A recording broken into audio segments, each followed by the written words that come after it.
The Lady Yellowjacket volleyball team reigned victorious, both JV and Varsity last night against Borough, with a clean sweep the whole way across the board. The junior varsity team hosted their fall festival tournament last Saturday and kept the trophy at home by defeating Du Bois in the final match. Way to go, Lady Jackets!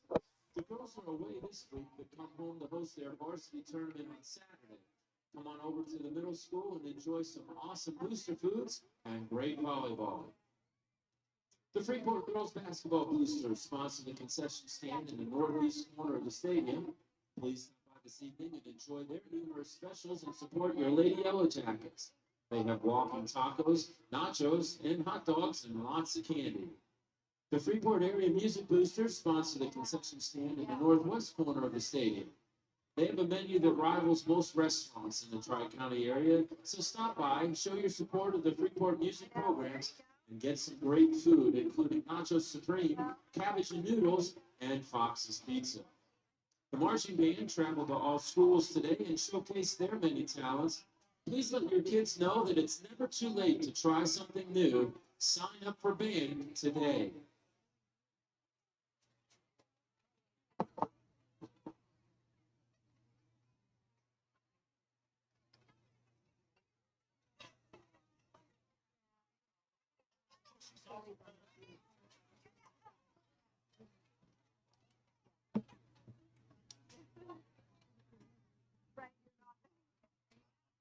Not too hard.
Good evening, ladies and gentlemen, and welcome to High Top Sports Network for this evening's presentation of WPIAL non-section cross-qualification varsity football action featuring the visiting Serra Catholic Eagles and the home Freeport Yellowjackets. My name is Josh Reckengoss, joined by Tristan Borland here at the Hive at Freeport Area High School. And Tristan, we were talking off the air a little bit, doing some research. This is going to be a tall task for Freeport, despite the fact they're a 3A school and Serra Catholic is a 2A school. Serra Catholic has been putting up numbers, averaging almost 38 points a game and only allowing their opponents to score 8 a game. So we are in for what I think might be a battle for the Jackets, who are coming off of a forfeit by Apollo Ridge. Dairy also forfeited, so that being a section game, the Apollo Ridge forfeit did not count as it was non-section, and the Dairy forfeit did count. So Serra Catholic comes in at 4-0. Freeport now 2-2 by virtue of that forfeit. Tristan, what have you seen in your pregame research? What can you tell the people out there about this matchup? So first of all, one of the things that we were talking about before the game started, Josh, is let's see if I can pull up the roster real quick. I believe the quarterback, Max Rocco, we were just talking about him and how he has had a phenomenal season so far. I mean, 42 of 81 for 690 yards, 11 touchdowns, 4 interceptions. That's some pretty great numbers, and I imagine that the Jackets know those are some great numbers so far through 3 games in the season, so I imagine the Jackets' game plan on defense is stop Rocco. But when it comes to Serra Catholic, what their defense is going to have to do is lock down our individual Ben Lane, who can do it all, it seems. I mean, here on the roster it says QB, running back, and wide receiver. What can this kid not do? So if you're Serra Catholic, you have to stop Ben Lane. Well, he took a kickback 96 yards for a touchdown in the opener against Armstrong. And Ben Lane, super athletic kid and a super nice kid, to tell you the truth, Tristan. I got to talk to him a little bit prior to the season. Very humble for a kid with his athletic talent. You know, sometimes you see kids like that, they get a little full of themselves. The head gets a little bit big. Not Ben Lane. Great teammate, great kid. Looking forward to seeing him out here against Serra Catholic. And another thing that we noticed is that Serra Catholic can run the ball too. 510 yards rushing as a team. The leading rusher, oh boy, I do not want to ruin this kid's name, but it's Makai Brooks Dutreliel. That's pretty close. That sounds pretty good to me. I mean, if any Serra Catholic fans are watching, I sent the link to the athletic department today, so I don't know if it got sent out, but if any Serra Catholic fans are watching, maybe during a break here, Tristan, I'll go over and ask one of the coaches, as they are right beside us here in the press box. But Makai Brooks Dutreliel, leading rusher, 59 carries, 331 yards, 200-plus yard games on the ground, but no touchdowns. So interesting to see that he hasn't popped one or been able to pound one in. But this Eagles team can run the ball. They are 510 yards, averaging 125 on the ground. Boy, oh boy, Freeport's going to have their work cut out for them tonight, I think. I've been watching the teams warm up, and Freeport actually left the field a little earlier than normal, but I think that they are mentally preparing for what's ahead here, Tristan. It's going to be a very mental game. When you talk about all those rushing yards, Josh, think about that kind of physicality that puts on both the defensive line, those linebackers having to hit that running back at full speed over and over and over again. So I like when you talk about that mental side of the game, is that can Freeport handle getting the ball run at them almost every single down? That wears down on the team after a while, so you're right. Some kind of mental fortitude is going to have to be built up in the pregame here. Well, Rocco has been able to hit shots down the field, too. He's averaging 16.4 yards per completion, so that's not small by any means. You see a lot of NFL quarterbacks average 8-9 yards of completion. I mean, Ben Roethlisberger last year, I think it was even under that. No, so exactly. 16.7 yards down the field per completion. I mean, he's just over 50% completing the ball, but when he does complete it, they're usually big gainers. And the leading receiver, I was looking this up earlier, the leading receiver for these Eagles, they just got weapons. They have 9 guys with a catch here in this season. And the main target is Terrell Booth.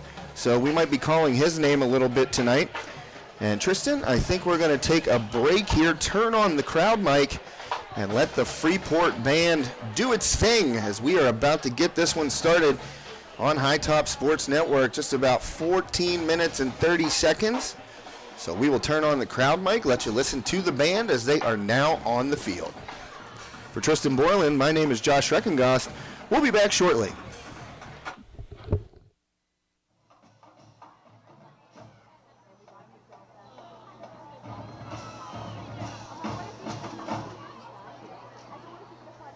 Good evening once again, ladies and gentlemen. It's a special night here in Freeport as we welcome our mini cheerleaders to the field. Yeah, that's right, it's mini cheerleader night.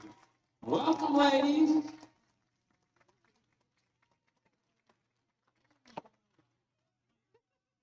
Our mini cheerleaders will join the JV and varsity cheerleaders and the Freeport Area High School marching band in a little pregame music. Ladies and gentlemen, our mini cheerleaders.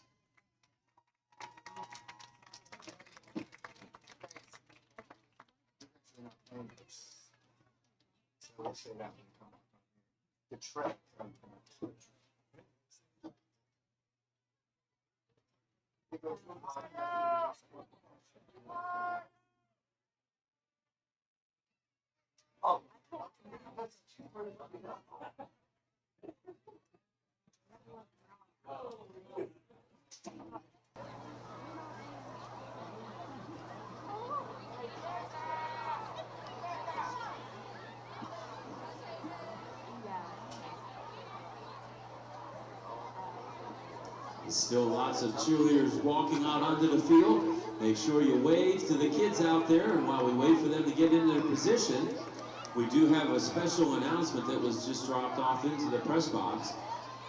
Grandpa would like to send birthday wishes to Crystal Lynn, who plays in the band. She will be 18 on September 28th, and she's a senior this year. Happy birthday, Crystal, from Grandpa.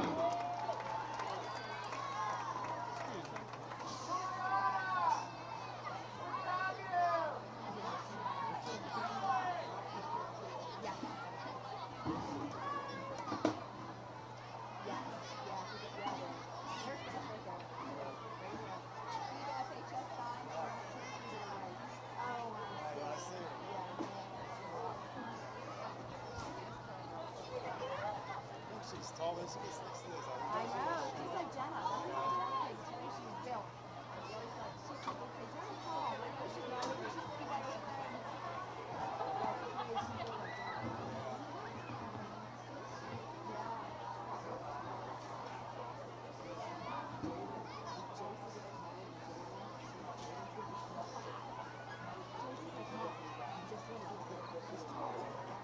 Just to happen.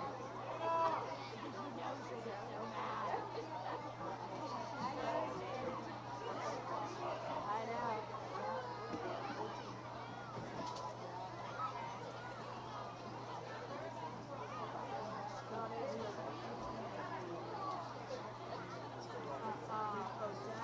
That's crazy. I know. Yeah, the one with the bow in the hair.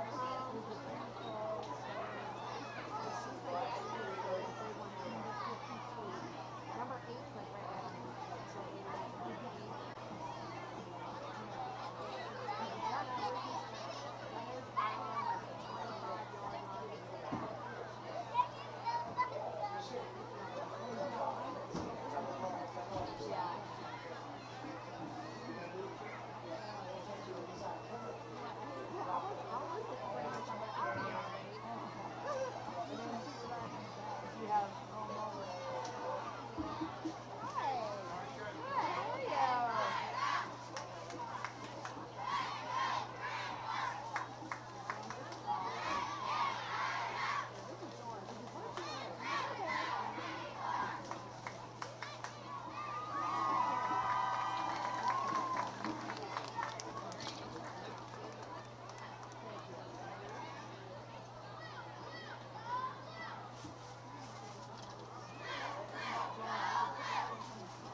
Girls did this. They love it.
Everyone's like, oh, yeah.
Well, ladies and gentlemen, if you'll direct your attention to the north end zone, it's just about football time.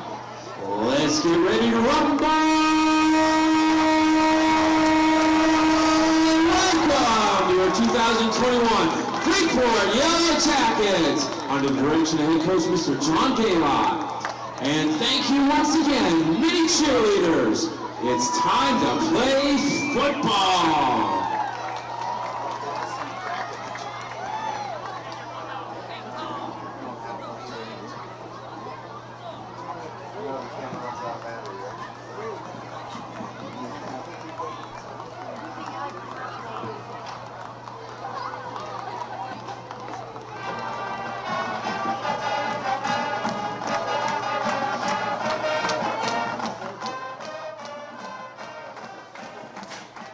And welcome back to High Top Sports Network. My name is Josh Schreckengoss, joined by Tristan Borland. The Yellowjackets about to take the field. We just got to witness the mini cheerleaders out here doing a great routine on the field prior to this game with the varsity cheerleaders. And they are exiting right now. A bunch of little girls out there having the time of their life on the field. And I saw about 100 parents waving and videoing and stuff like that. So if any parent is out there or grandparent is out there watching this, I'm glad you got to see many cheerleaders do their thing. Just about 4 minutes left here prior to the kickoff of this one. Jackets about to run on the field. Serra Catholic already on their sideline. And we got an update, Tristan. During that break, I ran over to the Serra Catholic coaching box and I asked how to pronounce Makai Brooks Detrell's name. I got the correct pronunciation, but we found out he's not going to play. If that doesn't get you fired up, I don't know what will. Well, let's get ready once again to welcome. Hurt. We don't want any players to ever be injured when it comes to sports, but you know what? I'm sure the Yellowjackets are at least a little relieved about that because, as you were saying in the pregame, he's quite the weapon. Yeah, over 300 rushing yards for Makai Brooks Detrell. 59 carries, by far the team leader. So the Eagles will be missing him this evening. Maybe a break for the Jackets. We are going to find out here very shortly as Freeport takes the field. And I hate when that happens. The tarp thing that they run through fell apart before the team got there. They need to do it old school style with the paper. That's how we did it whenever I was in high school. You know, the cheerleaders painted the paper. Now, of course, you have to ask how long ago was that, Josh? Too long to admit on the air. I think I might have admitted it before, but it was a while ago.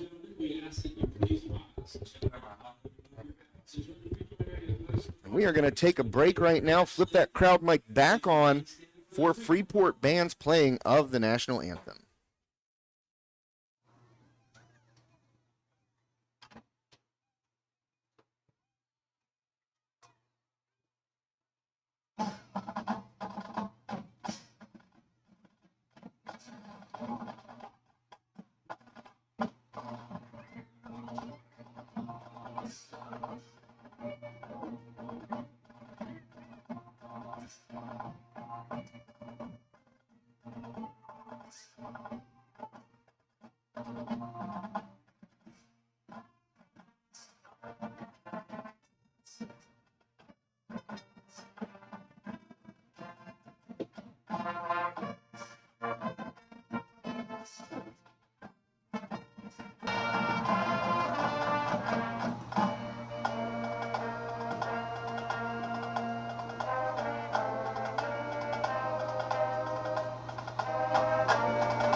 An excellent job there by the Freeport Marching Band. Got the Star Spangled Banner and the Alma Mater. Excellent performance. If you know High Top Sports Network, you know that we like to feature every aspect of Friday night football here in Western Pennsylvania. And the bands are a big part of the experience here for everybody who attends the game. We love to showcase the bands. We love to showcase the talents of the kids that are out there, maybe not with a uniform on, well, a marching band uniform, of course, but we like to showcase the entire Friday night experience. So stay tuned for the Douglas Insurance Services halftime show. When we reach that point, you will see the Freeport Area Marching Band once again. Going to get the coin toss here to open things up. Don't see a marching band on Serra Catholic section. Don't see one on their sideline either, so most likely just going to get the Freeport Area Marching Band at the half. We'd like to thank Sprankle's Neighborhood Market, 270 West Water Street in Saxonburg. They are tonight's official scoreboard sponsor, and they are that every night through the season here on High Top Sports Network. If you're tuning in for Jackets games or for Knock Knights games, and Knock is playing Armstrong right here on HTSN. You can flip over to that one if you so choose. You're going to see Sprankle's Neighborhood Market up there by the scoreboard. So many thanks to Doug and the gang in Saxonburg. One of our biggest supporters, one of our biggest sponsors, and we're eternally thankful for their support. Opening coin flip coming up here, Tristan, and I don't know about you, but Friday night comes along, start to see it, start to feel it, start to smell it, and the best part about 2021, I gotta say, aside from fans in the stands and games sometimes not getting canceled, are the concession stands. Oh, okay. I have to say, though, Josh, I'm right there with you. You can feel the atmosphere. This feels like a Friday night lights kind of event where the lights are, you see there the team coming together. And, this is a beautiful weather outside. I believe it's 66, it says right now. Winds south-southeast at 6 miles per hour. So it's a nice breezy night, nice cool night that we'll be having this game on. Well, we are witnessing the opening team prayer here for the Jackets. They are ready to come onto the field and get this one underway. Serra Catholic 4-0 in Class 2A, absolutely dominant so far this year in the Allegheny Conference of 2A. A 24-0 win over South Allegheny to open the season. Follow that up by a 30-14 win over East Allegheny. And then absolutely rolling Imani Christian 56-8. I was looking at my printout right there. I had to blink my eyes to make sure I was reading that score correctly. And then a week ago, Serra Catholic whooping up on Seton LaSalle 40-10. Averaging 37.5 points per game are these Eagles, and only giving up 8. Freeport will take the opening kick here, Tristan. Ben Lane is deep. We've seen him crack them and get to the house. See if Ben Lane has some opening magic here to get this one started. Approaching the ball will be kicker number 25, Ben Del Rosso. 6', 165 junior will kick it off here for the Eagles.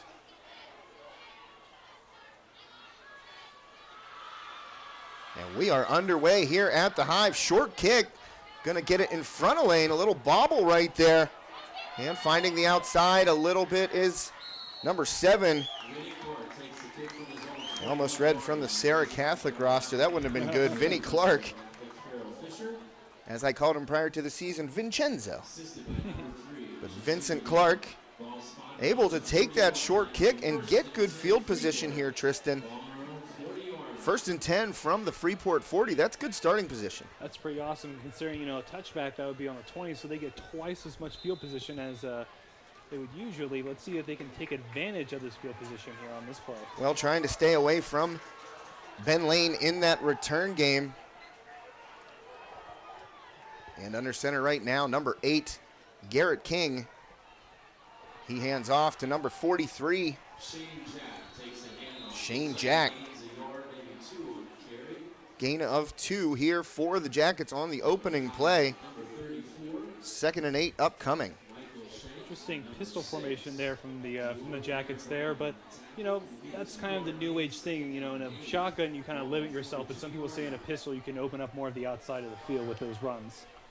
Yeah, pistol, pro set, all that stuff is kind of similar.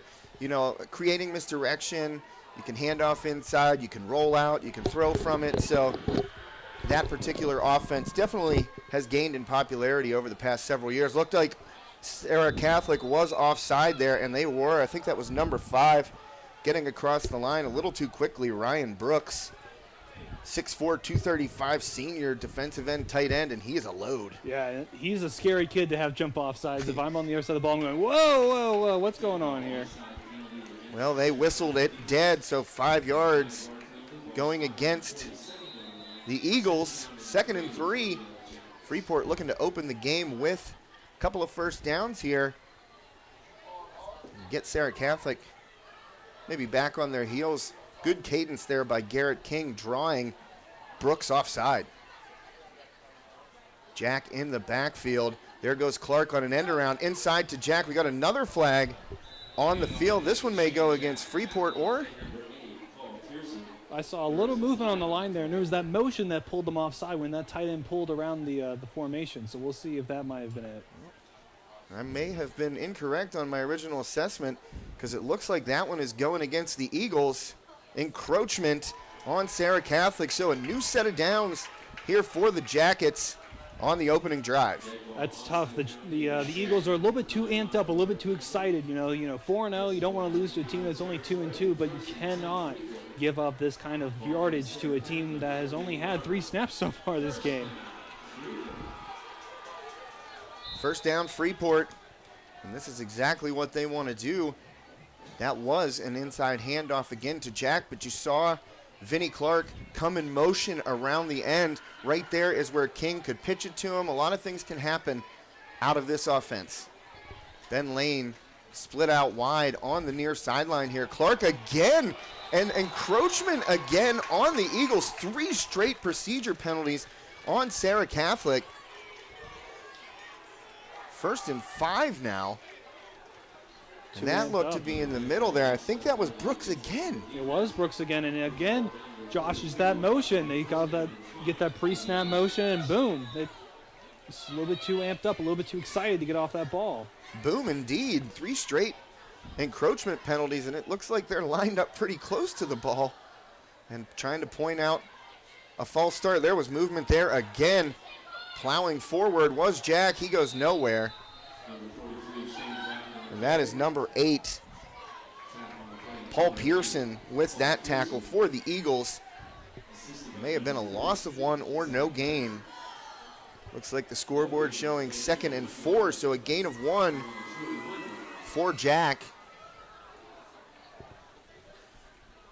Got to give credit to these Jackets here already, taking the opening kickoff at the 40-yard line, taking advantage of penalties by the Eagles to move the ball across midfield. Clark in motion. Lane in the backfield now. He takes the carry, stutter step. Going to be close to the first down marker. Tackled by number 11, Javon Campbell-Holt. And it's about a 2 yards short here, Lane. I thought he got a little bit further. 3rd and 2 now for Freeport. A good opening drive here. Approaching 3 minutes with possession of the ball, and that's what you want to do to limit this Eagles offense. Keep the ball out of their hands. Yeah, run down that clock. That clock control is huge, especially when you want to keep that defense nice and tired out there. Clark in motion. Lane fumbles the ball. That's loose, and Serra Catholic is on top of it. Oh, a costly mistake right there for the Jackets. And who is it? Brooks, the guy who was penalized twice on this drive, comes up with the ball. The handoff kind of popped off of Lane's shoulder pads and chest area and out of his hands, and Brooks right there to fall on it. Possession going to the Eagles now. Big break for Serra Catholic. Freeport was driving. And who doesn't love a nice redemption story? And there's a very nice one there. Not for Freeport, but for Serra Catholic, they have to love a play like that for the defense. That allows Ben Lane an opportunity at redemption, and Garrett King too. I think you're going to ask Garrett King. That handoff might have been a little stuffed in there, a little bit too tight, kind of popped off of Lane here. So now we got Rocco in the shotgun, hands it off. Good tackle right there by number 11, Andrew Sullivan. Well, they gave Jackson Reiser the tackle, but it looked like Sullivan was in there as well. I believe that was number 34 for Serra Catholic carrying that ball. Mike Shank. Rocco, a little quick out. Oh, just missed. Right there, flying into the backfield was Parker Lucas, and he nearly got hand on it. That pass falls incomplete, so Rocco's first attempt of the game is incomplete, and now the Eagles facing a long third down, Tristan. Yeah, very tough third down, so you got to expect with a quarterback like Rocco, it is going through the air. So if you're the Jackets, can you stop that kind of an air assault? And this is a good point to prove that you can right here. Well, Paul Pearson is his sidecar to the right. Pearson flares out. Rocco looking down the field. Wobbly ball, but running under it is number 11. He has taken it to the house. Javon Campbell Holt opens the scoring. And that ball came out of Rocco's hands wobbly, but he threw it long enough to allow Campbell Holt to run underneath it and catch it like a fly ball. And Serra Catholic with 8:07 left in the first quarter strikes first. Rocco to Pearson, long touchdown right there. Looked to be about 55, maybe 60. Extra point up and good for the Eagles. So they will take a 7-0 lead here on that opening long strike from Rocco to Campbell Holt. And I'm telling you, Tristan, when he let that ball go, I said wobbly throw, but it had enough juice. And Campbell Holt just flashed the speed, got by Vinnie Clark on the sideline, caught it, and then off to the races. I thought that Vinnie Clark was pressed up a little bit too tight. You saw there was just one inside move, and he was gone. That was an absolutely great move.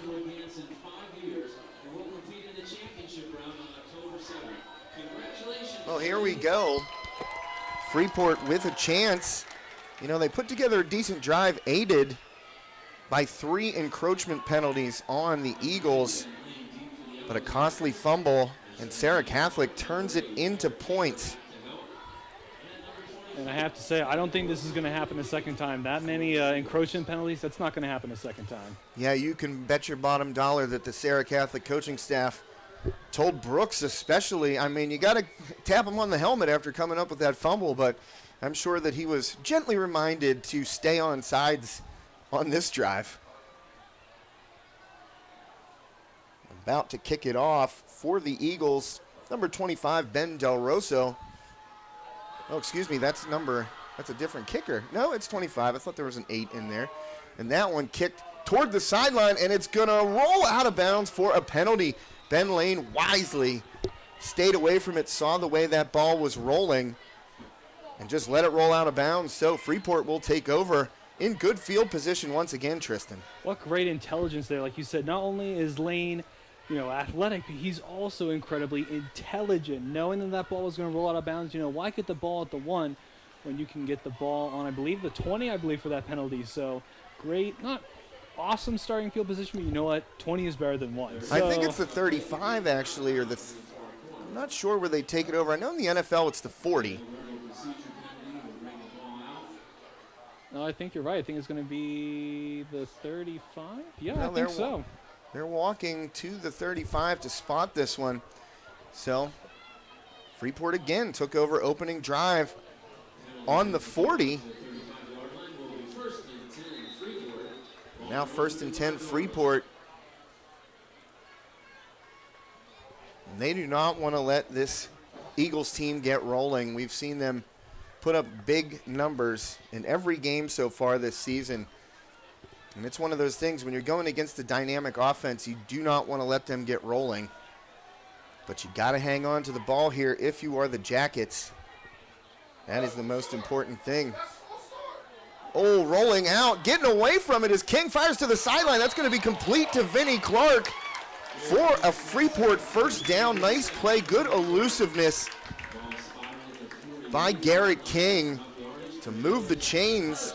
Important play right there for the Jackets.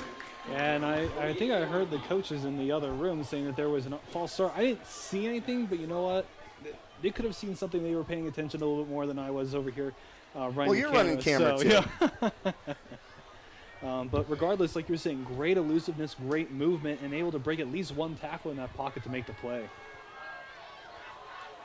Yeah, Garrett King's a big, strong kid back there for Freeport. Under center, hands off right there to Lane. He is stopped immediately. Number 14 in there for the Eagles, Zach Weber. Listed as a wide receiver, strong safety up in the box on that particular play. So a loss of 2 there for Lane. 2nd and 12, 7:35 left here in the first quarter. Coming off the field is number 52, Logan Drendruski. Ooh, that's a mouthful right there. Oh, man, chewing on consonants. Seems to have a shoulder pad malfunction down the Yeah, sideline. I saw him adjusting his gear when and there's a flag or a timeout. I'm not sure. It is going to be a timeout, Freeport. So while they take a timeout on the field and we have a timeout here in the booth, we're going to take a quick break to thank some of our wonderful sponsors. For Tristan Borland, my name is Josh Reckengast. You're watching High Top Sports Network. With over 40 years of experience, the fine folks at Steffi's Country Catering in Adrian can provide you with several scrumptious options for your next family gathering, corporate event, or tailgate. Make sure to try one of their custom meat and cheese trays or pick up a delicious Sunday takeout special. Steffi's Country Catering is a Leader Times Silver Best of winner 3 years running. And as the holidays approach, get back to celebrating with friends and family and leave the cooking to Steffi's. Sugar Rush Cupcakes by Terra are available by order. That's Steffi's Country Catering. Find them on Facebook. And welcome back to High Top Sports Network. Josh Reckengast here with Tristan Borland at the Hive Freeport Area Athletic Stadium.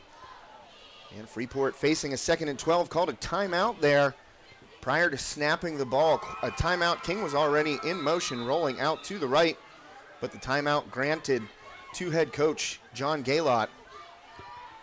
And King rolling to the right. They're staying away from Brooks big time. And King tripped up right there, and there's going to be a flag. Number 8 getting in there. That's Paul Pearson. We've called his name a couple of times. But you saw that rollout staying away from Ryan Brooks. Just too much to handle right now for the Jackets offensive line. That's true. That Eagles defense, man, Josh, is getting right in there. They are having almost no resistance getting back there. So that's why these bootlegs out to the right and to the left are key. But like you said, you can't run around like that forever. You have to get rid of it eventually. So, you have to imagine that, the bootleg is going to continue, but maybe a faster passing option is going to be needed. So now 3rd and 12 here at the Freeport 45. And the Eagles mounting sustained pressure right now. Brooks and Pearson, just too much to handle. You got one on each side of the defensive line. And again in there, the great escape by King, but he can't get out of the pocket. Oh, piled on there after the whistle. Paul Pearson once again just chasing down King like a cheetah chasing down a gazelle on the savannah. And records the sack, so now a long 4th down for the Jackets. Another thing to add to that analogy of a cheetah chasing down the gazelle, Josh, is that, did you notice that at no point was he looking around for, any kind of blockers or anything like that? He had his mind set on that sack, and there was absolutely nothing getting in his way. Well, once King came back across the field, it was free grazing there for Pearson. Nearly blocked that punt, but King gets away, Vinnie Clark gets away a good one. And for as much pressure as Vinnie Clark was under right there, he got away a real nice punt. Eagles will have the ball first and 10. Ball on their own 21. First down, Serra Catholic. Don't know there. The screen went black on my monitor, but don't think it went black on the actual broadcast, so hope it didn't. That was weird. I don't think so. I think my my big old left foot was stepping on the court, so my apologies for that. But I think Well, you got work boots on too. These are Timberlands. You don't work in these. That's true. I've owned many a pair. So a new set of downs here, 1st and 10 from the Eagles 21. Serra Catholic will take over. Rocco in the shotgun, trying to see who the sidecar is. I believe that is Campbell Holt back there with him. We saw Campbell Holt hit that big touchdown pass. Rocco hands it off. Campbell Holt staying on his feet and again at the sideline. Oh, slips a tackle at the very end right there. And he had a little something to say to Ben Lane. Big run by Campbell Holt. You know, he's probably saying, you know what, this is my football game right now. The Eagles are in total control of this game right now. I don't really see much of a defensive stance being brought here by the Jackets, but let's hope that that play gets them a little fired up and want to really bite back. Well, I think we got an official's timeout on the field. Ball spotted at the 41, so Campbell Holt cracked off a 20-yard run right there, broke a tackle in the box, and then found the sideline. 5:43 left here in the first. Clock will start rolling on the official signal. Rocco in the shotgun, waiting, looking long again, and he has number 2. And Lane with the tackle, but not before Pharaoh Fisher picks up a long gainer. And this is what we talked about in the pregame. Rocco at about 50% completing his passes, but when he does, they're big hitters. Yeah, I can see that Serra Catholic is one of those go big or go home kind of passing teams where it's either you don't throw it at all or you throw it for at least 50 yards, and a lot of success with that, I see. Well, 26-yard gain right there to Fisher. Oh, man, tipped up in the air, and did Ben Lane come up with it? I don't think so. I think we're rolling that one incomplete. Ben Lane definitely had a hand on that one, popped it up in the air, and his teammate, number 9, Parker Lucas, was streaking toward the ball, trying to create a turnover. But luckily for the Eagles, just an incomplete pass for Rocco right there. That pass a little behind the intended receiver. Yeah, a little behind, like you said, not as much power behind it, but still a good pass nonetheless. Just great play by the defense. Well, there's Campbell Holt. He's going to get hit in the backfield, but slips it again. And Campbell Holt just working his tail off right now for yardage. Let's see where they spot him. He was close to that sideline on the far side. And, I mean, he's working that stiff arm. 8-yard gain.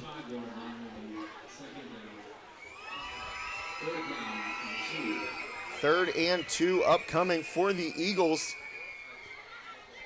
Let's see what they have in store. Well, that's number 34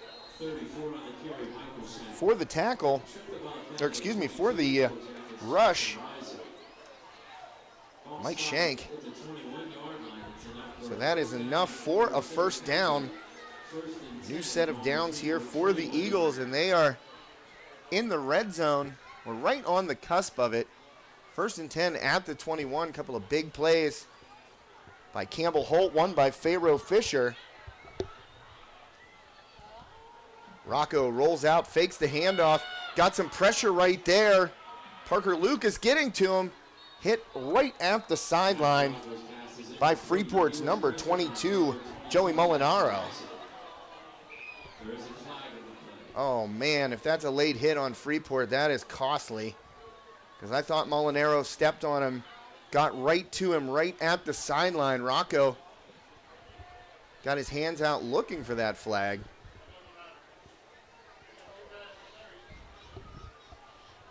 We are going to see how this one shakes out, Tristan. Yeah, that's tough, especially you can see Rocco's a little fired up, and I like the intensity, but you got to make sure you can keep it under control. You don't want that flag to go your way as well. Well, are they picking it up, or will there be a call? Neither team is moving. Seem to be stepping backwards. Yeah, well, Serra Catholic going back. Looks like 5. Intentional grounding they're going to call right now. Loss of down. 2nd down, so that's a big play right there for Freeport.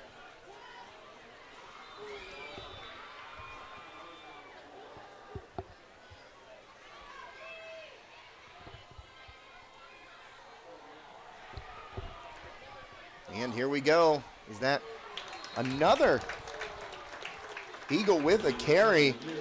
Amir Spencer. And this is my favorite listing in all of football, ATH. That just stands for athletes. Yeah, and you know what? With a lot of these high school teams, Josh, you and I both know, they'll say, quarterback, also running back, also wide receiver, also plays free safety. So there isn't always a set player. There is usually a group of positions that one athlete will play. So 3rd and 17 now, long 3rd down for the Eagles from the 28-yard line. Rocco stands in the pocket, fires high and behind number 9, Terrell Booth. And he is this team's leading receiver in terms of yardage. Booth coming into this one. 12 catches, 292 yards, and 5 touchdowns. Wow. So that's quite the average right there if you're getting 300 yards on 12 catches. Oh, exactly. And that's absolutely awesome, especially for a high school student. And, Josh, I think we're seeing a rarity here. I think that's the kicking unit up there. Well, I think that's the long snapper right there. Yeah, it looks like a punt. So a punt? That's an interesting Yeah, you're kind of in punt. no man's land in high school right here. From the 28, that's a 45-yard field goal. And I think that's a delay of game on the Eagles. Saw the play clock down there at 0. So maybe just taking that delay of game on purpose to move it back and try and get a better shot to pin the Jackets deep in their own end. Ben Lane back, but doubtful he's going to get a chance to return this one. Mike Shank, number 34. That's a big punter back there. Running back, middle linebacker. No height or weight listed, but he's got some broad shoulders. Yeah, he looks like a tank back there. I wouldn't want him being the last guy I have to beat to score a touchdown. Maybe that's the new strategy. Now this snap coming from the 38, 4th and 22. And just a pooch right there by Shank. Going to get a Serra Catholic roll, nearly touched up by number 16, Maddox Neighbors, but thought better of it wisely.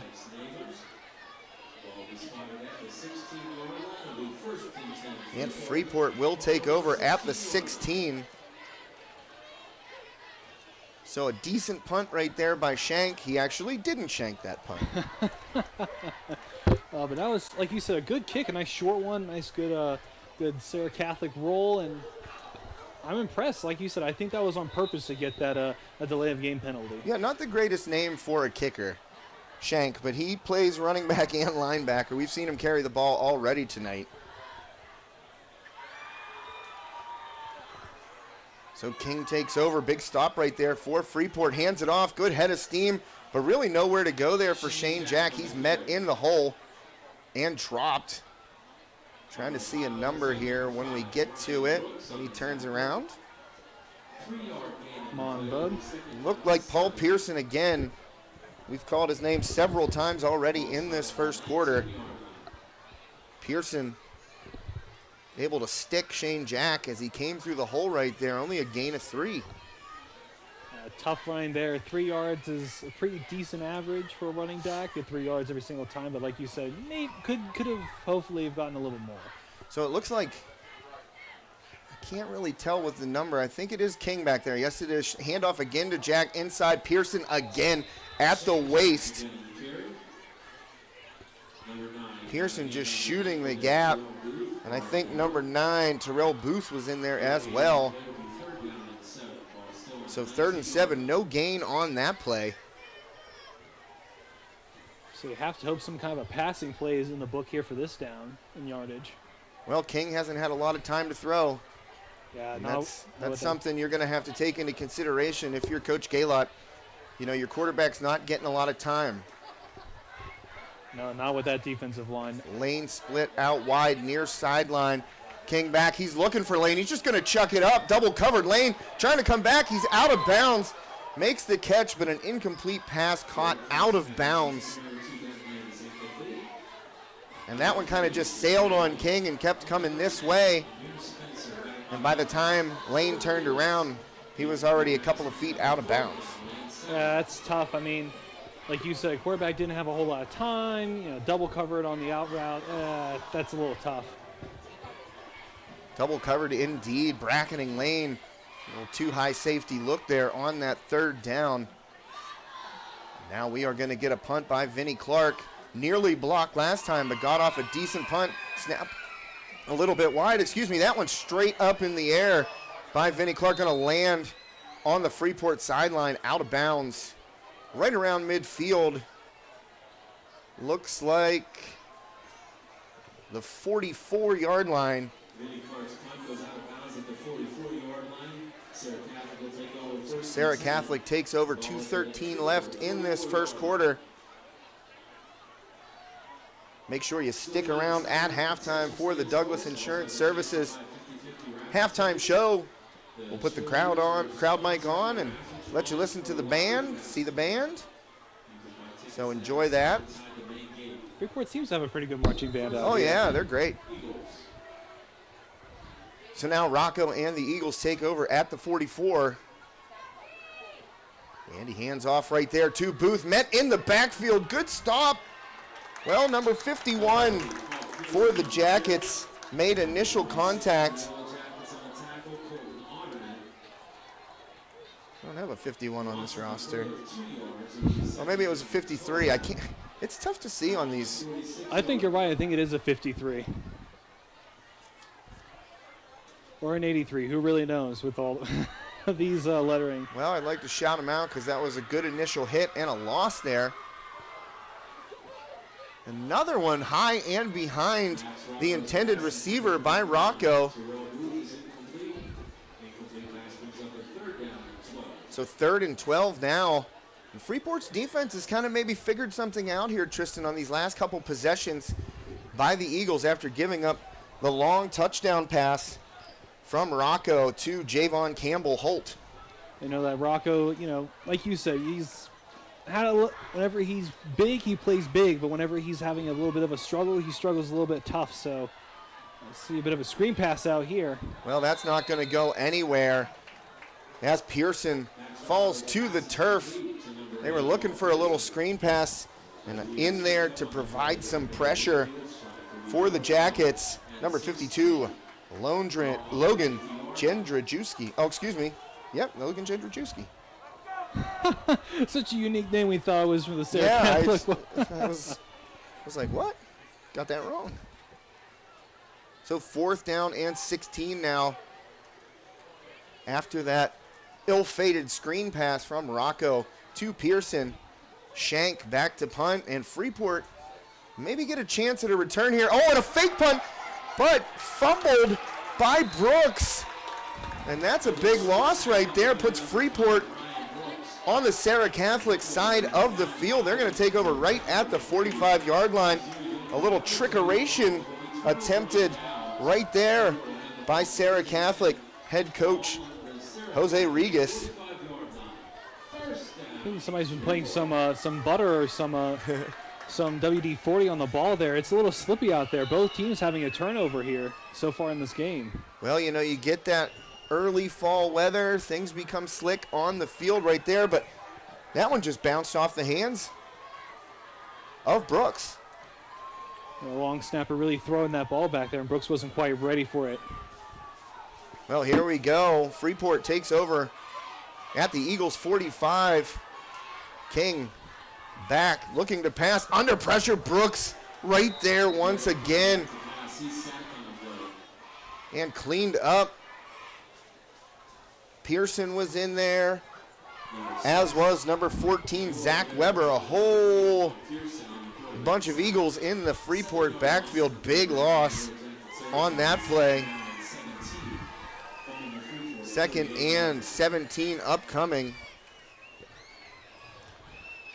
under a minute to go here, just about 20 seconds left in the first quarter. So last play of the quarter, if Freeport elects to snap, they're going to have to. Only 8 on the play clock, 13 on the game clock. So 5-second difference. Freeport going to have to run a play. King back, looking to pass. Pumps it, fakes it, escapes a tackle, is going to find the sideline, and that's a nice gain. Garrett King making it a manageable third down, and we will head to the second quarter. Freeport trailing 7-0 right now at home to the Serra Catholic Eagles. Big pass play from Max Rocco, to Javon Campbell-Holt for the only touchdown of the game so far, and that third down is now a 3rd and 6. So the teams hit the sidelines, and while they do that, we're going to take a quick break. Thanks some of our great sponsors here on High Top Sports Network. For Tristan Borland, my name is Josh Reckengos. Thanks so much for joining us this evening. Douglas Insurance Services, located in Serra next to Freeport High School, is an independent insurance agency, which means they've made available some of their best companies for your online quick quotes. Douglas Insurance Services offers personal insurance coverages to their clients in Pennsylvania, including individual annuities, boat and watercraft, auto, condo, and flood insurance. Call them today at 1-800-722-9990. Douglas Insurance Services, a proud sponsor of Freeport Athletics. Protecting the things you love and how you do so is among the most important decisions you'll ever have to make. TGIF Solutions can provide you with the peace of mind by supplying answers to all of your insurance needs, whether it be home, auto, business, life, or farm coverage. Contact the team at the Shellhammer Atwood Agency today in West Katanning to be sure that you, your loved ones, and the things that matter most stay safe when it matters the most. TGIF Solutions, insurance for what matters. Welcome back to the Hive here at Freeport Area Athletic Stadium once again on High Top Sports Network. My name is Josh Reckengos here with Tristan Borland in the booth. One of the nicest booths that you're going to get a chance to broadcast from here at Freeport. Great vantage point. You're kind of close to the field. I feel like some press boxes, I was in Hampton last week, I felt like I was 10 stories off the field. So, I mean, a great vantage point here at this stadium. And hot sausage. Yeah. And there's a flag on the play. So free play, it looks like. Finney Clark nearly able to make a catch at the sideline. Well, it's going against Freeport, and usually on a false start, you do not see the official allow the play to continue. They will whistle it dead. And a 5-yard infraction here for the Yellowjackets. So 4th and 11. They're going to decline that, actually, make it 4th and 6. My mistake. I can't do math. I'm a words guy.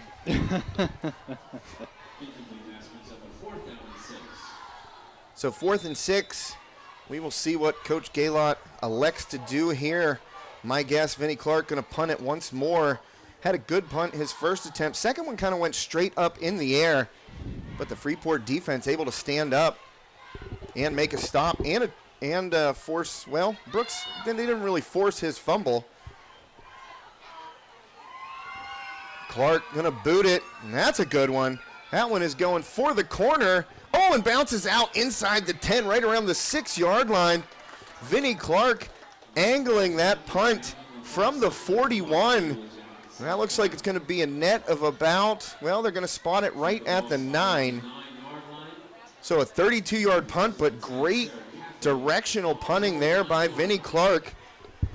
That's going to give Serra a new set of downs, but deep in their territory inside the 10-yard line. This is where a nice explosive offense would be for Serra Catholic. Like you were saying, that Serra Catholic has the ability to move down the field. So let's see it right here. Let's see them march down the field here during this second quarter. Or not if you're a Yellowjackets fan. Well, it doesn't look like Rocco in the backfield there. Looks like Campbell-Holt taking the direct snap. Campbell-Holt cuts it up the field, makes 2 men miss. He's looking for the sideline once again, gets through another tackle, and finally stopped by Ben Lane with help from number 11, Andrew Sullivan. And Campbell Holt took that direct snap and made several guys miss. As the kids like to say, snatching ankles. He snatched 2 kids' ankles, that is for sure. And that's that direct snap, the Wildcat, which you don't really see very often nowadays. But there it was right there, resurrected from the dead. Well, Campbell Holt, not sure what the call was right there. They're bringing it back. There's a flag on the play, so marching it back. So another procedure penalty on the Eagles. That has been a bugaboo for them here in the first half. And that one's going to put them back on the 4-yard line. Excuse me, the first and 14 at the 6, a half the distance penalty inside the 10. Rocco in the backfield right there, quick out, and a good tackle on the far sideline.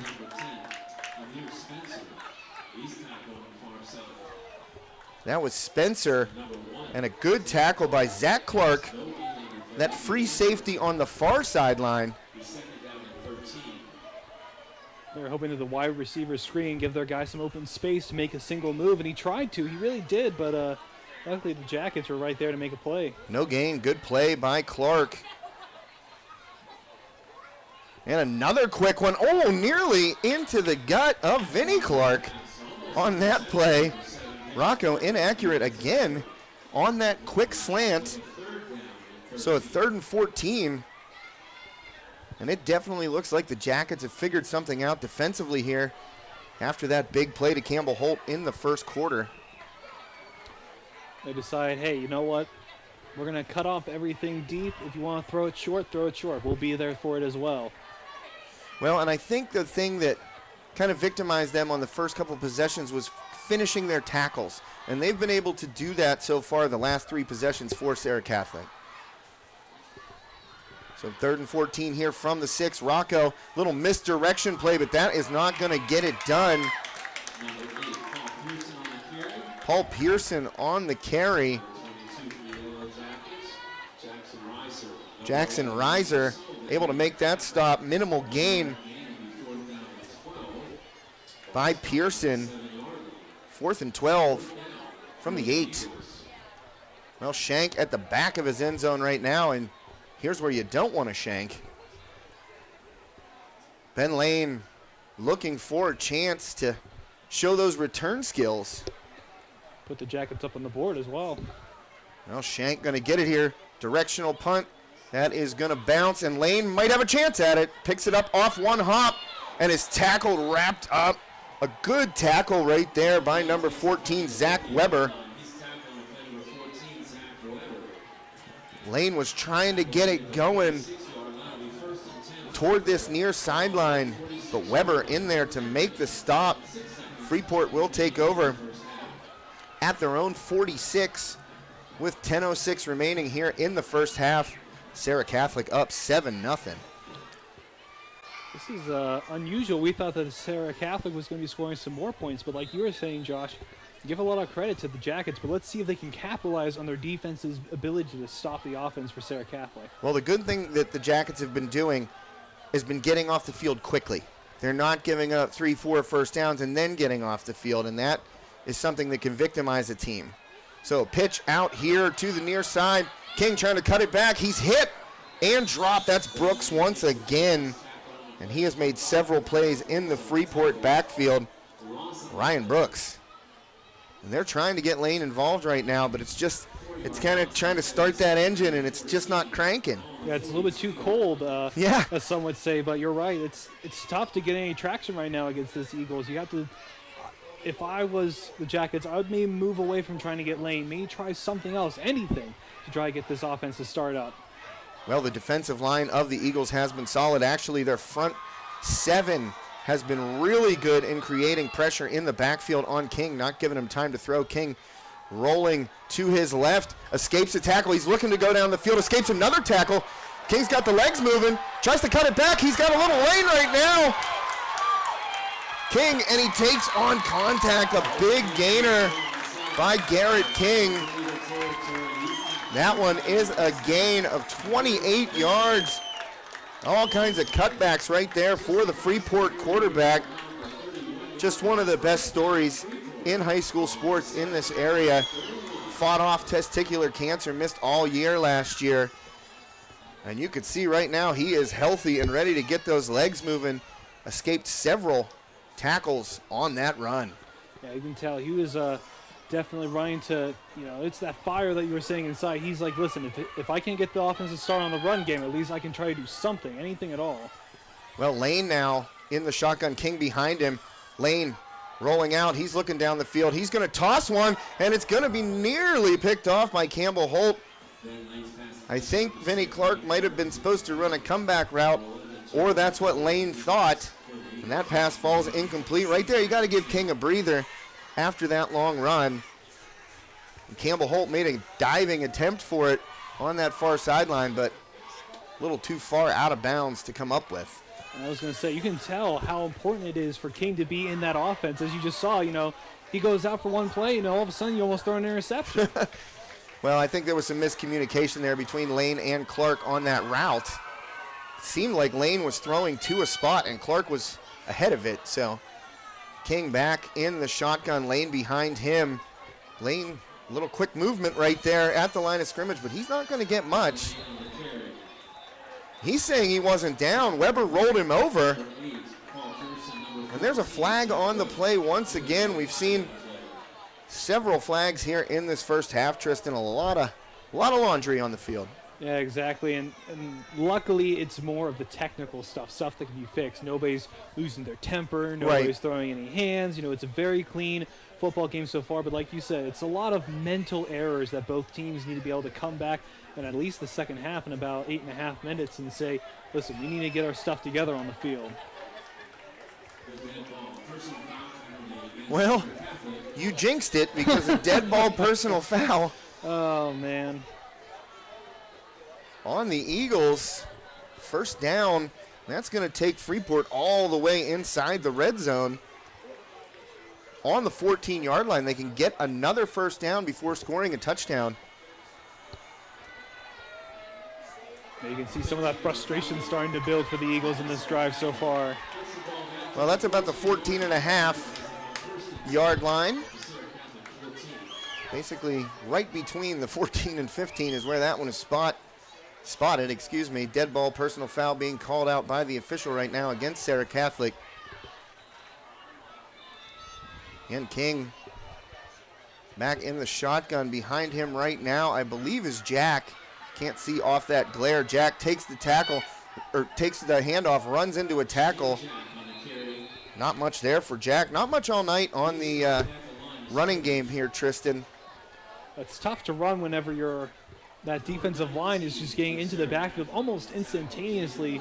Josh, you have to imagine that maybe some outside runs are going to be needed, or maybe some outside passes just to kind of break up that inside rush, because they're just filling the box over there for Serra Catholic. Well, the good thing about that dead ball personal foul is now you are in field goal range. So you don't want to do anything crazy. 7:45 left here in the first half. Got to hang on to the ball. It is 2nd and 10. That was no gain for Jack on the carry. King takes the snap, rolls to his left. Got a blocker, escapes a tackle, but he's not going to get much. He made a nice move right there on Brooks to get inside, but brought down. I believe that was Williams that brought him down. Jaden Williams with the tackle. So a gain of 2 right there for Garrett King.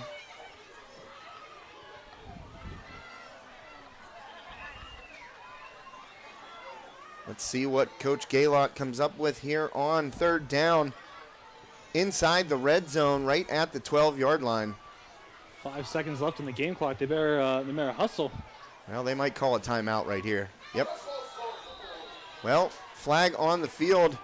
We heard from the Serra Catholic coach's booth that they thought that was a false start. Freeport with the game clock running down. It is indeed a false start against the Jackets.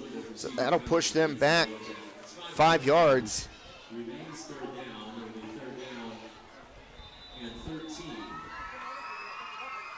Tons of penalties here, and like I've been saying, apart from that one dead ball foul, a lot of mental errors, a lot of things that, once maybe a little talk to in the locker room will be able to clean up.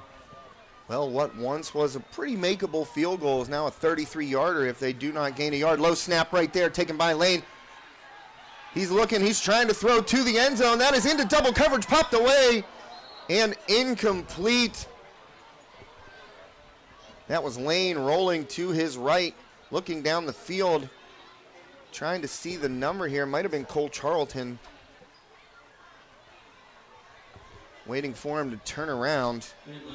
26, excuse me. That was Colton Otterman in the back of the end zone, but two Serra defenders right there.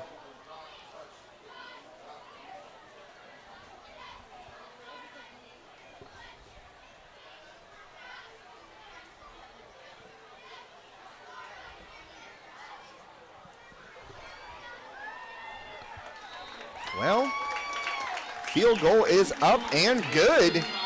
So the Jackets are on the board. I have to wait just with the way that we're angled and the double pane glass that I'm looking through right here. It got me last week at Hampton. I was looking through the double pane glass at a field goal, and I called it good, and the officials on the field did not call it good. So Freeport on the board right there.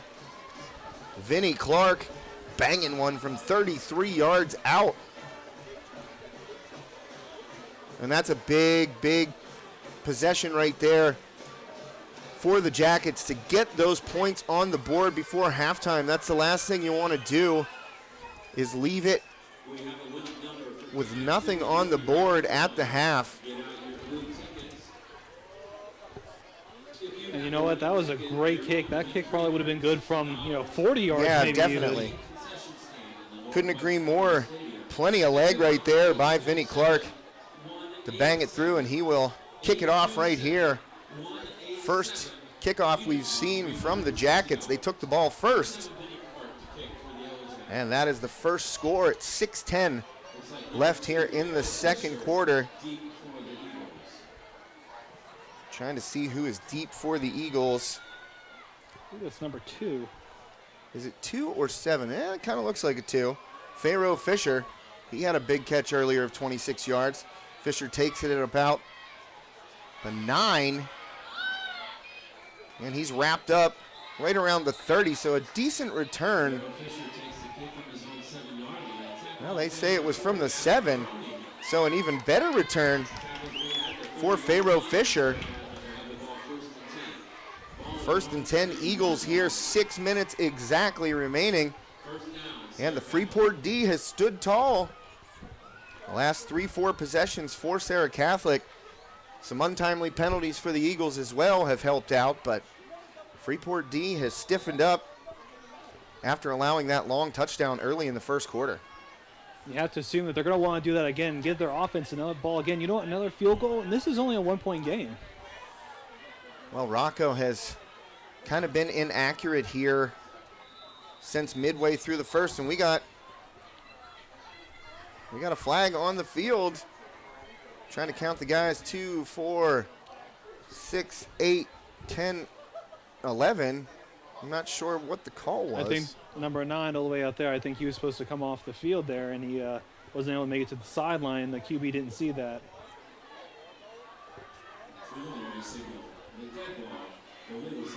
Illegal substitution, so we did call it. Not too many men on the field, but an illegal substitution going against the Eagles. These mental errors are absolutely killing this Eagles offense. First and 15 now. When you get behind the chains, that's when you have to start throwing. And Rocco, aside from a couple big hitters, and he's looking over a good pressure right there. He was looking over the middle of the field. I think that was Cole Charlton. Yeah, I believe it was number 9, I believe, for the Jackets that was in there for that tackle. Well, Charlton in there, I think, created the deflection. He's a really big kid, 6'3", 205. Oh, my goodness. So able to get into the backfield and force an incompletion from Rocco. That was a big boy out there at 6'3". And Rocco looking down the sideline again. This one is going to be too long. Had a step right there. And that one was intended for Booth, trying a long shot toward him. And he had a step, but that ball just a little bit too long by Max Rocco. Didn't put as much air under it as he did the touchdown to Javon Campbell-Holt early in this game. I think he puts a little bit more air under it. Booth's going to be able to run underneath it. You can see Coach making some signals down there. He wants his guys to know, hey, listen, this is a deep play. Everybody has to get back there. Well, Freeport basically has 10 in the box right now, backing off. And good pressure and wrapped up. That is Sullivan and Charlton, I believe. What a huge play. Well, they're going to say Parker Lucas. So number 9, those jerseys are riding high and tight. I thought it was Charlton. And Sullivan getting in there. But a big 4th down sack. And that will force Shank back onto the field. Another 3 and out, 4th and 22. Eagles are facing right now from their own 16. And the punt, a short one. And that is going to be good field position for the Jackets. Going to take over, and they're going to rule that the Jackets touched the ball and Serra Catholic recovered it? I think it bounced off of somebody's foot, and then the Serra Catholic was able to jump on top of it.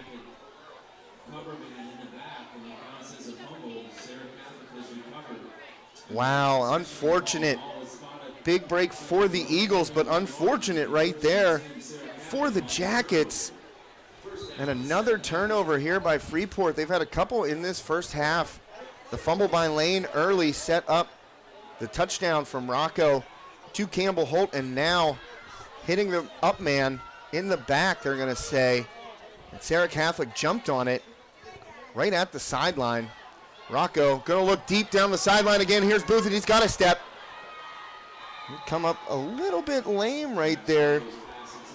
Excuse me, that was Paul Pearson down the sideline. He's coming up kind of like a hammy. He's going to the sideline here. And that was a long run under that ball for Pearson. I hope he's all right. Eagles, as you can tell, they're wanting to see, hey, you know what, this worked in the first quarter. Can this happen again? As you can tell, it's a little tough to throw that ball now that ball is probably getting a little dewy due to the weather out here. Well, they're not afraid to send guys deep. Here's an inside handoff, and hanging on to the ankles right there, number 22, Jackson Reiser with the stop.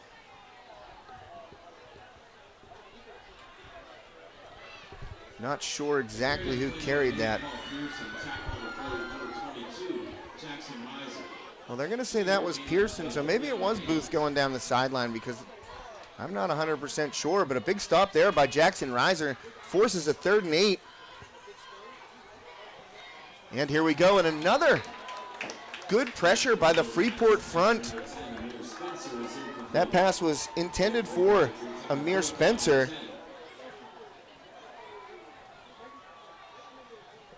Good pressure there. And that's tough. That's a simple out route that you have to be able to make that throw to. And you know that Rocco's probably on the sideline. He's kicking himself. He's like, man, I can hit that play 100 times in practice, but for whatever reason, that one right there, that throw was just a little bit too high. Well, it's one of those things, you know, once you start missing in a game, then you start thinking about it. And a good punt there by Shank. That's going to take a nice roll for the Eagles down inside the 20, right at the 16. So a huge kick by Shank. That definitely flipped the field right there. So now the Jackets only have 4 minutes and 6 seconds to go down and at least kick a field goal, because like I said, that'll make this a 1-point game, but it's going to be tough with that that field right there, with that distance to go. Well, we have a score update from another game here on High Top Sports Network tonight.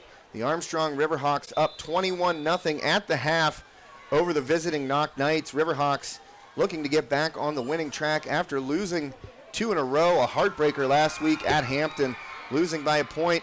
Missed an open 2-point conversion that would have stolen a win on the road. So looking to get back on winning track against Knock tonight, up 21-0. Jake DeLuca on the call there. And here's a pitch to Lane. He's looking for the sideline, and Serra Catholic just closes so quickly. 11 and 12 in there, Campbell Holt and Elijah Ward. And Lane is not a slow individual, let me tell you, but they just close so quickly. I apologize for the screen continuing to black out whenever we turn it. It just did again. Well, it's back. Don't understand what's going on there. Apologies. Everything's plugged in properly. Oh, maybe it's this wire being crossed here. Let's try that. And another pitch to Lane. Well, actually, a little handoff to Lane right there on that 3rd and 4th play. There's a flag on the play.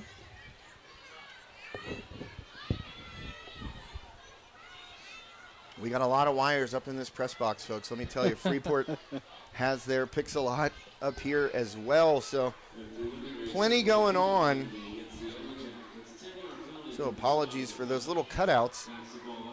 I just saw it on the stream, and it comes right back, so just a little technical issue. I think it's got to be all the wires being crossed, so we're going to try and move some things around maybe here before the half. So 2nd and 15 after that flag on the Jackets.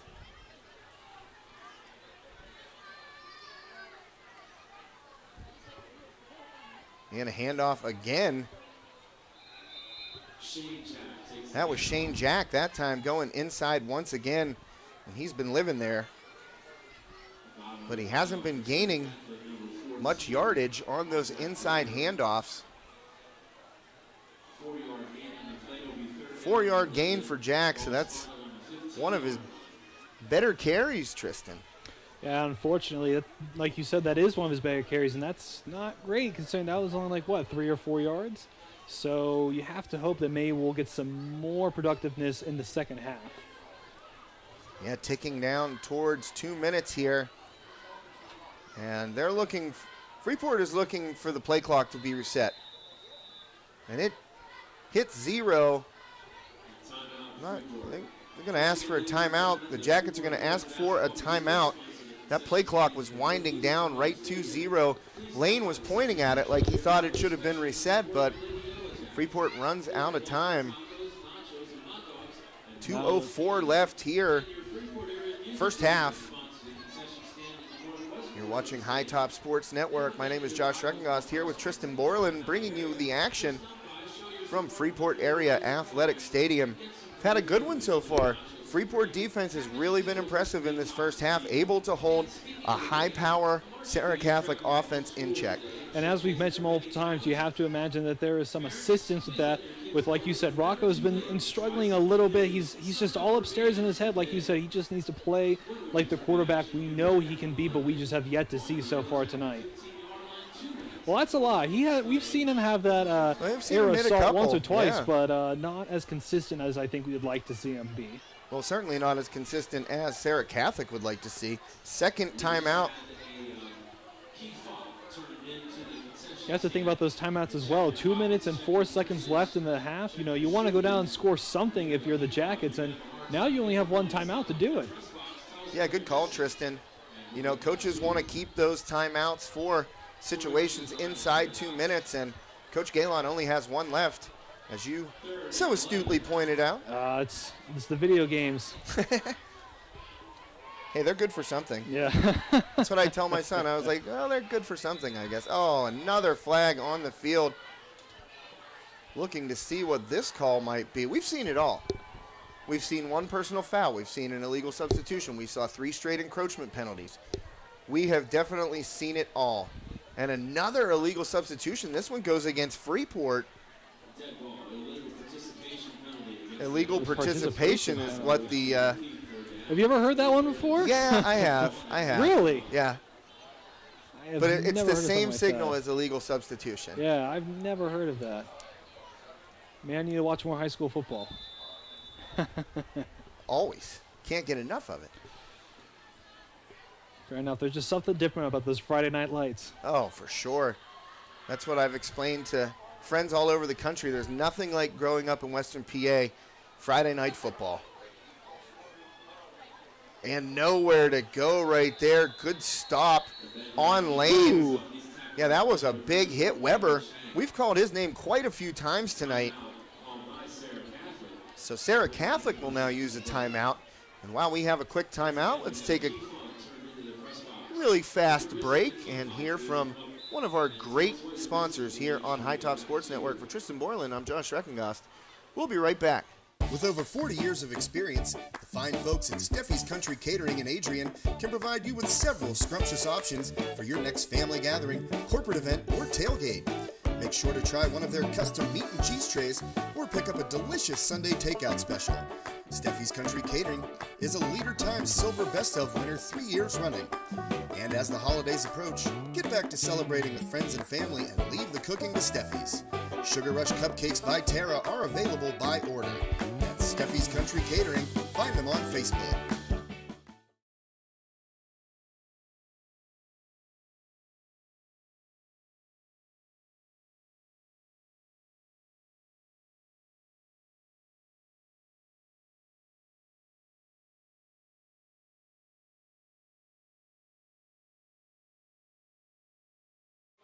Moved a couple of things around here on High Top Sports Network. We came back. Hopefully everything is up to snuff.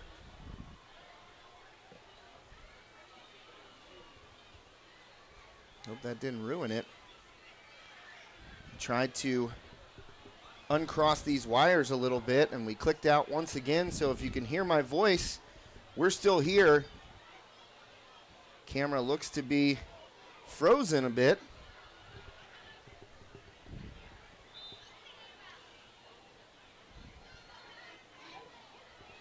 And Freeport punting out of their own end zone.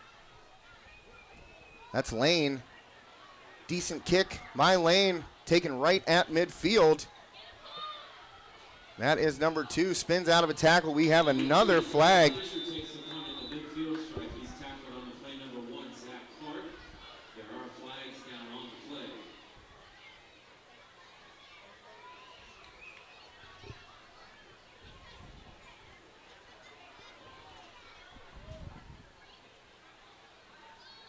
And please bear with us, some technical difficulties here. We have a frozen camera. I will try and keep it here for the last minute 44. I'm going to try and re-add this camera, see what happens. Apologies for the technical difficulties.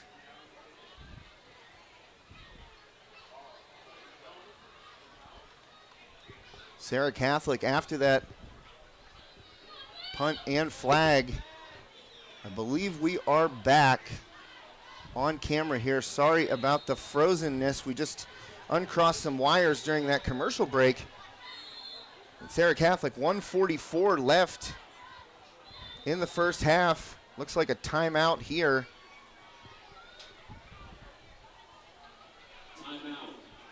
Taken by Freeport, so that is their final timeout here. 1:44 left in the first half. Serra Catholic 1st and 10 on the 27-yard line. So let's get everything in order here.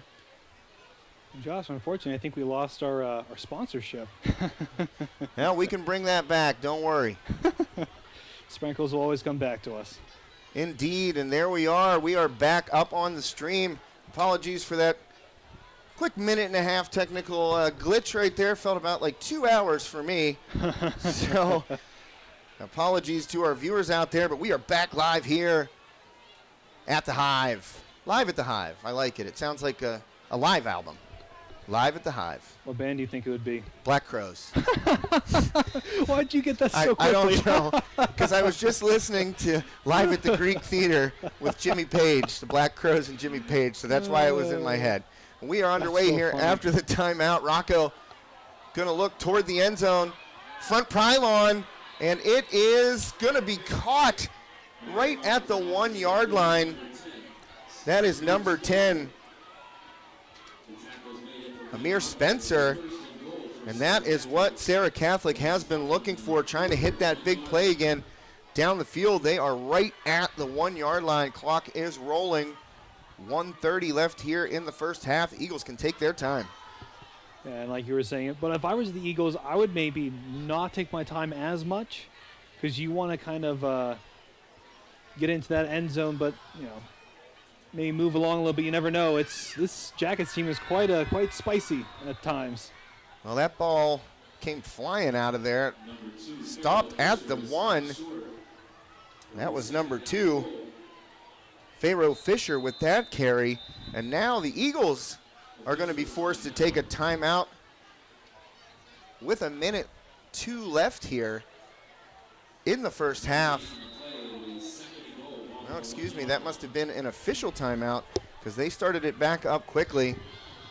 You got Shank in the backfield, and a direct snap right there to number 2, Amir Spencer, and Pharaoh Fisher. My apologies. Still no signal on the field.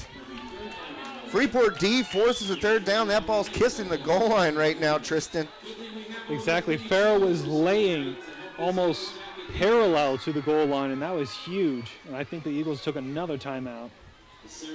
Well, at 34 seconds left in the first half, Eagles will take a timeout. They are first and goal at the 1. Third and goal at the 1. Eagles back on the field here quickly. Freeport taking their time with this timeout.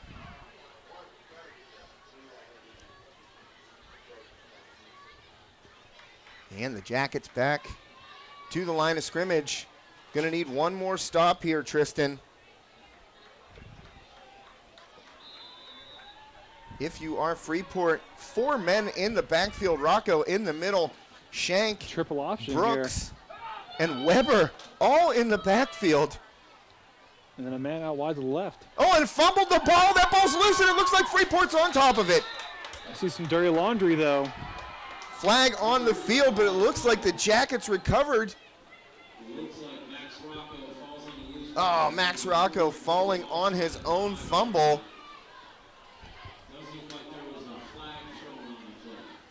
Definitely a flag thrown on the play. Again, Tristan, I'm not sure if that's going to be a false start against the Eagles. Holding. It is against the Eagles. Oh, man. So we will see what Freeport does here. And I'll tell you, Logan Jendrusky, excuse me. Said it incorrectly like 3 times, all right. I'm sorry, Logan.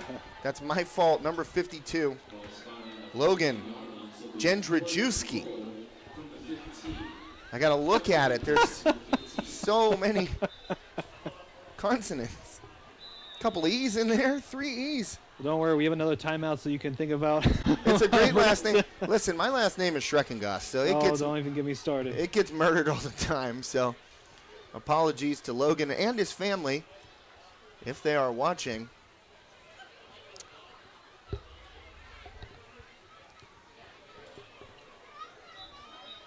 And I'm trying to find a score here. Wow, West Allegheny, Kiski area scoreless at the half. That's a big one. Both teams undefeated, Tristan. And Kiski area, they're a grind you down type of team. They're going to run the ball a bunch. Well, believe me, I was there with, I think that was the second game of the season. Kiski played Franklin Regional, and that was a tough game. There was I think it was the third quarter drive. Kiski had the ball, and it was a 9-0 minute drive. It was a game that hurt me to watch. Well, we are just 30 seconds away from the Douglas Insurance Services halftime show. Rocco back on 3rd and 15. He's got under pressure again, looking to the back corner of the end zone, trying to find Pharaoh Fisher, and is unable to do it. So a big goal line stand for the Riverhawks. Now 4th and 15. The Yellowjackets. Oh yeah, the Riverhawks. I was looking at that game. Yes, I do mean the Yellowjackets. I know you guys are big Armstrong fans, but right now we're in the hive, as you always say. Hive, Hawks Nest, it all gets mixed up in there. I'm doing a game every night somewhere. Both are very beautiful schools. I've never been out here to the Freeport area, and it's a very nice school. Oh yeah, this very stadium nice is great. Huge fan. So 4th and 15 upcoming here. Rocco going to try and score for the Eagles under pressure again, and he's smacked. And guess who it is? Number 52, Logan Jędrzejewski. I waited, read it, said it. Big sack right there, and a turnover on downs. And Freeport's defense stands up again. I'm loving to see that. And as you said, that seems to be a consistent thing so far tonight, that Freeport's just kind of figured out Rocco, and now they've just kind of ran the game as they've wanted to. Well, they are getting pressure, and they made the Eagles pay right there, and they're going to take it to the locker room. A 4-point game here, one score. Serra Catholic Eagles, definitely their lowest scoring output so far this season if this holds up. And I'll tell you, Freeport, the D has been able to get off the field. It's not long, sustained drives that can wear you down. It's starting to cool off a little bit in the stadium. These guys are going to start feeling really good, really loose here coming out of the locker room at halftime. If you're the Eagles, you're scared of that. I would be scared of that. These Yellowjackets being all fired up and rested, that's a dangerous combination. Well, Garrett King going to take a knee right there. And Freeport, they're pumped right now going to the locker room. 7-3. Don't know if the odds makers would have had this as a 4-point game going into the half, but that's exactly what we have here at the Hive. Eagles in for a tough match. Got to say my guy's name one more time. He's been everywhere. Logan Jędrzejewski. Man, it's tough. It's tough. That is tough. I remember I tweeted out during my internship, I said, I got Schreckengoss down. I don't know if it gets better than that. And you pointed out, no, there's a new dangerous name in town. Well, I'll tell you what. You grow up in Western Pennsylvania. You cover sports here. You're going to get some names. And we got some names on both sides of the rosters tonight. But right now, 20 minutes until we come back out here for the third quarter. And we're going to step away from the mic, turn on the crowd mic, and allow the Freeport Area Marching Band to do their thing. For Tristan Borland, my name is Josh Schreckengoss. Thanks so much for joining us for the first half here. Hope you'll stick around for the halftime show and stick around when we come back from this quick break. Thanks so much for joining us on High Top Sports Network.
Joining us from McKeesport, Pennsylvania, please welcome the Serra Catholic High School Marching Band.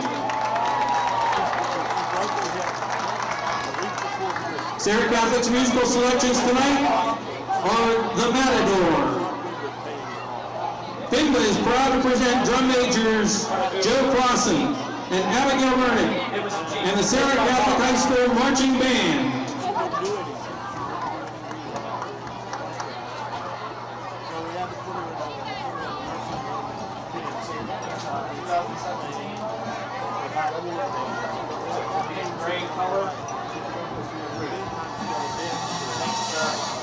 Have a good night. Howard, put a hot dog on your chest.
Tonight, the band is pleased to present for your musical entertainment 2 songs that you're sure to love from the country artists Dolly Parton and Johnny Cash.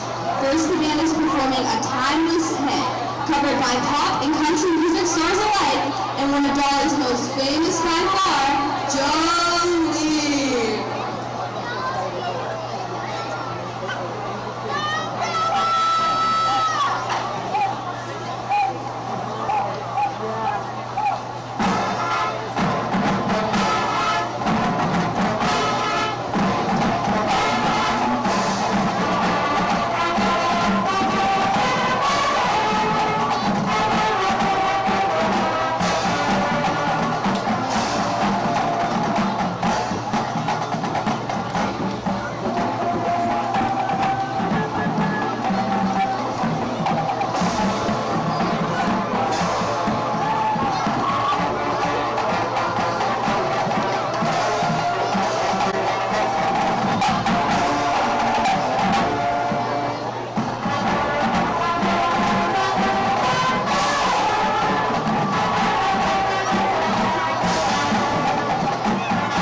And an excellent showing right there by both bands. Didn't see the Serra Catholic band over there, but they appeared and played the Matador, which was really, really good. For a small band, they sounded really, really pure. And then you got the Freeport marching band out here, and they are just something else. Very well trained, very well drilled, and just sounds great. They played Jolene by Dolly Parton. Ring of Fire by Johnny Cash. I know. You couldn't pick two better country music songs that, as the announcer said, have been covered by pop artists as well. So thank you so much for joining us on this Douglas Insurance Services halftime show. You can see the number right there, 1-800-722-9990. They're located at 615 South Pike Road here in Sarver, right across the road from the high school, right up the road from the high school, I should say. You can stop in and see Marie and the girls for your insurance needs here in the area. So I think Tristan and I will take a break for this final minute here. Thank some of our wonderful sponsors, and I will finish a half of a hot sausage. Delicious hot sausage is that. Can't say thank you enough to the Freeport Administration, Athletic Director Sean Stuyvesant, and everybody up here in the booth, always making High Top Sports Network feel welcome and enjoy our time. I mean, how can you not enjoy it with homemade hot sausage in the crock pot? Just excellent. So we are going to take a quick break, thank our sponsors, and we will be right back with the second half here between the Freeport Yellowjackets and the Serra Catholic Eagles. Tight game here going into the third quarter. Eagles lead 7-3. Freeport's defense has played extremely well so far this evening. We will be back with the third quarter right after this. With over 40 years of experience, the fine folks at Steffi's Country Catering in Adrian can provide you with several scrumptious options for your next family gathering, corporate event, or tailgate. Make sure to try one of their custom meat and cheese trays or pick up a delicious Sunday takeout special. Steffi's Country Catering is a Leader Times Silver Best of winner 3 years running. And as the holidays approach, get back to celebrating with friends and family and leave the cooking to Steffi's. Sugar Rush Cupcakes by Tara are available by order. That's Steffi's Country Catering. Find them on Facebook. Douglas Insurance Services, located in Sarver next to Freeport High School, is an independent insurance agency, which means they've made available some of their best companies for your online quick quotes. Douglas Insurance Services offers personal insurance coverages to their clients in Pennsylvania, including individual annuities, boat and watercraft, auto, condo, and flood insurance. Call them today at 1-800-722-9990. Douglas Insurance Services, a proud sponsor of Freeport Athletics. Gross Embroidery and Sign Shop is the official clother of High Top Sports Network and is a family-owned company that can handle all your custom embroidery, custom sign, and laser engraving needs. Located at 409 4th Street in downtown Fort City, Gross Embroidery and Sign Shop can create sports and career apparel to the exact specifications of your organization. Their laser engraving department can put your logo or design on glasses, tumblers, insulated cups, signs, coffee cups, and more. Call Gross Embroidery and Sign Shop at 724-763-2461 today. Shop and Save at Franklin Village is a family-owned, community-dedicated supermarket with a wide variety of quality food and friendly personnel to make your shopping experience easy. Stop by their award-winning butcher shop where you'll find the freshest cuts of USDA-inspected beef, pork, and poultry. Head to the bakery for the freshest bread and rolls, and don't forget to stop by the deli for an excellent selection of cold cuts, meats, cheeses, and prepared foods like their fantastic fried chicken. That's Shop and Save at Franklin Village.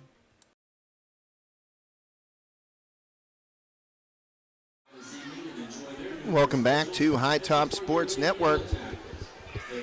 My name is Josh Reckengoss, joined by Tristan Borland, and we've had a good one so far, Tristan. 7-3 here as we head to the third quarter, just under a minute left. The teams are stretching out. What do you expect here in this second half? Well, First of all, I expect the Yellowjackets to maybe try something other than running the ball. I know I said it before. I know you said that, Lane is a great ball carrier, but I don't see it. They just keep running into a brick wall because this Eagles defense has such an amazing defensive line. So I'm hoping to see the Jackets try something, anything, pass the ball, maybe an option play, just something else other than just hand the ball to Lane and run up the middle. And when it comes to the Eagles, I want to hopefully see Rocco kind of get back to the form that we know that he can be at. He's a great pass thrower, but like you said before we went into halftime, he's just a little bit too upstairs right now. It's all in his head. He just needs to be more fluid with his motion and trust himself a little bit more to throw that football here in the second half of the game. Well, the Eagles had the ball basically touching the goal line there right before the end of the first half, and they were able to make a stop, aided once again by a Serra Catholic penalty. And that has kind of been the story as well in the first half. A lot of penalties on the Eagles have definitely helped out Freeport's defense. However, the Freeport defense has stood tall in this matchup. They've forced a turnover, and they are looking to continue that effort. Team prayer right now before the second half. Kicks off, and Serra Catholic will have the ball to start the second half here at the Hive, Freeport Area Athletic Stadium. Thanks so much for joining us, Tristan and myself, on High Top Sports Network. On Josh, what seems to be a gorgeous football night. It is. I went outside during the Douglas Insurance Services halftime show, ran down to use the men's room and grab a Diet Coke, and it's getting a little brisk in the air, and that's football weather. That's what you want when you're running around. It's not too cold, but it's certainly not too hot, and we've seen that over the first month of the season. A couple of games with kickoff times that I've done this year, close to 90 degrees, upper 80s. So this is much, much more football weather than early in the year. I don't remember if it, Joe Rhodes said that you and him went to a game that you guys dubbed the cramp game because it was so hot and so many players were getting dehydrated, just cramps left and right on the field. Well, that was actually, Joe, down here at Freeport in the season opener against Armstrong. I was at Kiski that night, and it was cramp night there, too.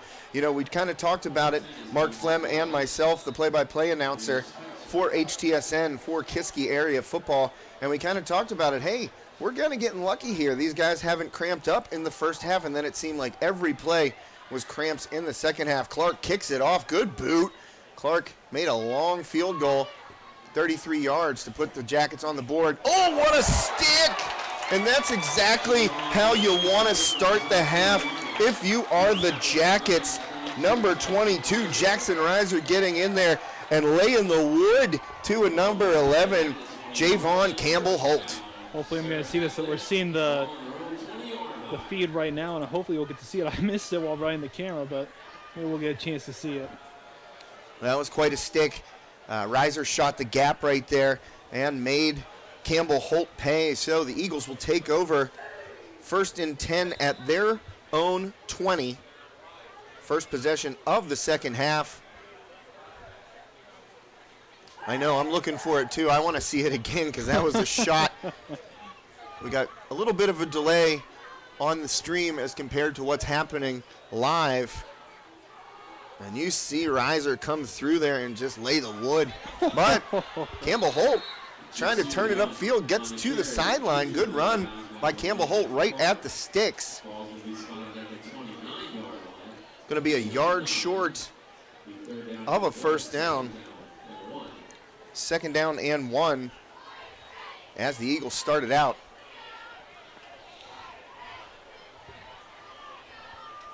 Well, no Rocco in the backfield. That is Campbell-Holt. And his sidecar is number 2, I believe, Pharaoh Fisher. Nope, that's number 12. Campbell-Holt tries to bump it outside, and he's met there by number 11, Andrew Sullivan. Good tackle by Sullivan, but still a decent gain right there for Campbell-Holt.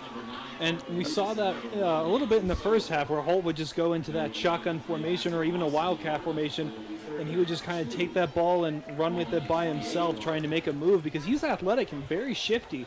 but not very much being able to come up with on that play. Let's see if they'll do it again. My apologies. That was a loss of a, well, they're calling it no gain right there. I thought he made it outside to the sticks, but the spot short of the first down. They're going to say 3rd and 1. And now that is Fisher taking the direct snap. Fisher trying to bump it outside, and he's met. That was Sullivan again, I believe, in there on the tackle. Nope, excuse me. Number 26 for the Jackets. That's Colton Otterman in there for the solo tackle. So a new set of downs here for the Eagles. 1st and 10 from the Serra Catholic 39-yard line, and Rocco back in the shotgun. Hands it off to Shank. Shank's got some room, breaks a tackle, but a good ankle tackle right there. I want to see who that is. I think that's Otterman again, number 26.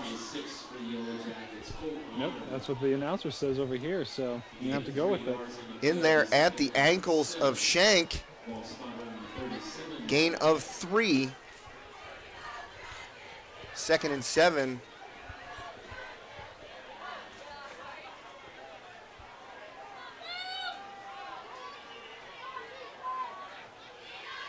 Waiting for the snap is Rocco. Drops back, looks to pass, flushed out of the pocket. He's going to turn it upfield. Trying to hang on was number 22 for the Jackets, Joey Molinaro, but couldn't get enough of the jersey to bring down Max Rocco, and he runs for a big gainer.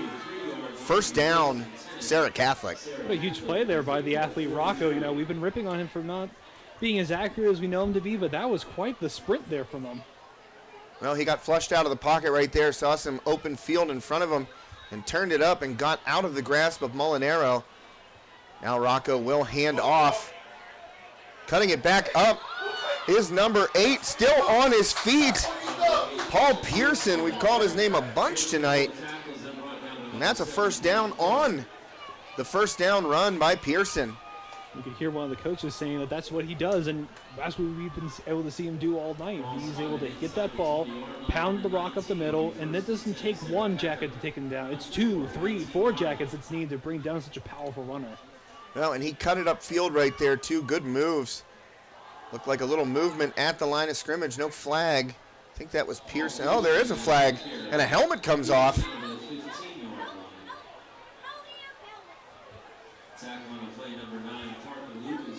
Trying to see who lost their helmet. Seems to be Parker Lucas with the tackle. I believe that is number 2, Pharaoh Fisher, that lost his helmet. I can't tell, either a 2 or an 8. It looks like a 2. I think it's a 2 as well. And that's going back. Another penalty, 10-yarder this time.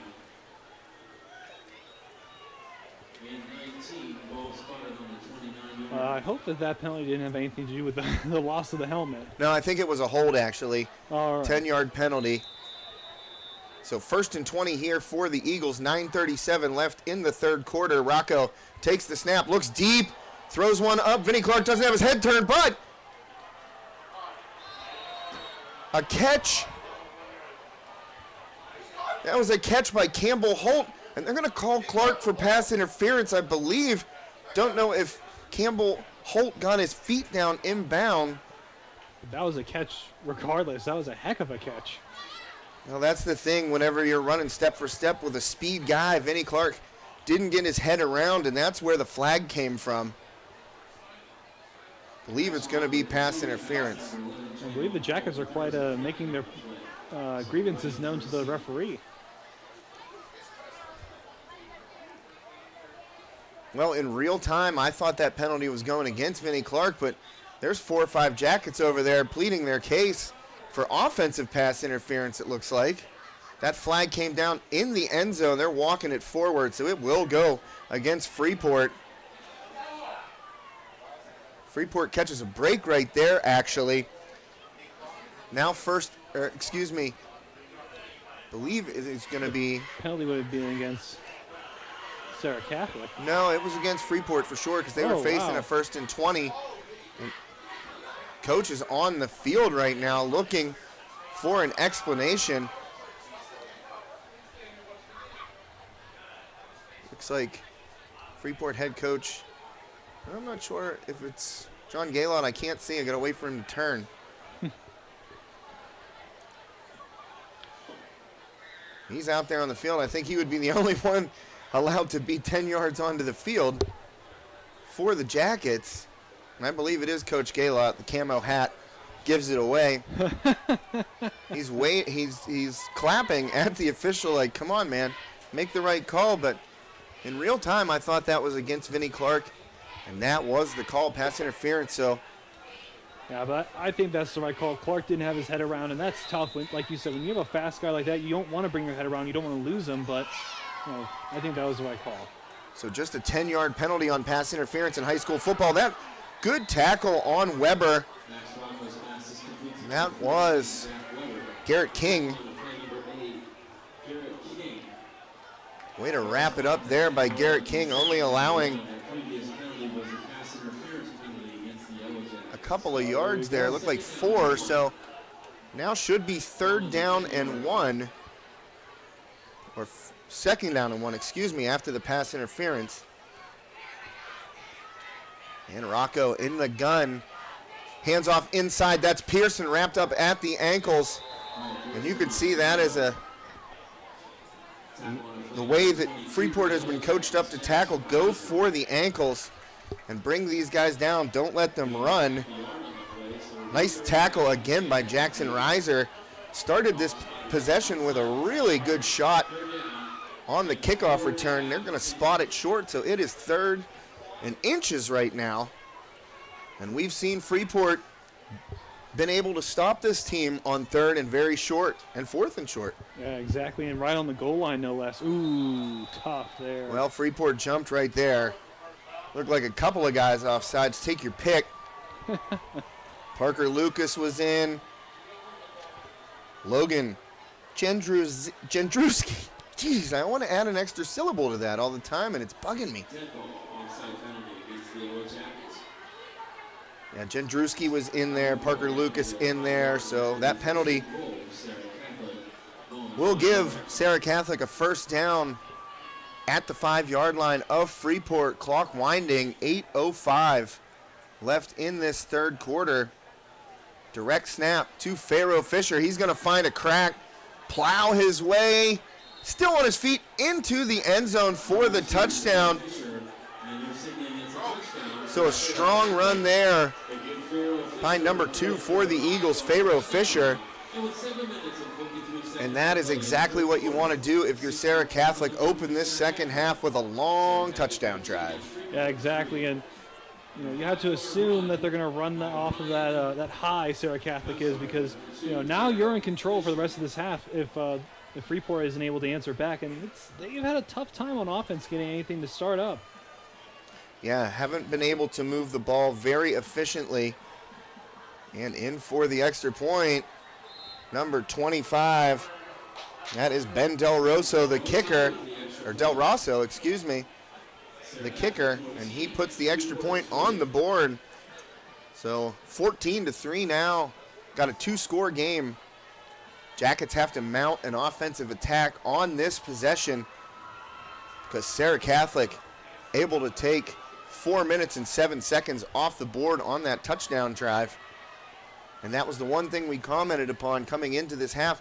Freeport hadn't allowed sustained drives. And on that one, Serra Catholic did it. They came out of the locker room with a plan and were able to turn it upfield and punch it into the end zone 4-6. Like you mentioned, the whole sustained drive part of it, it's the whole mental side of having a 4-man drive. That defense, they're tired. If this is a 3-and-out by Freeport, I wouldn't be surprised if Serra Catholic scores again.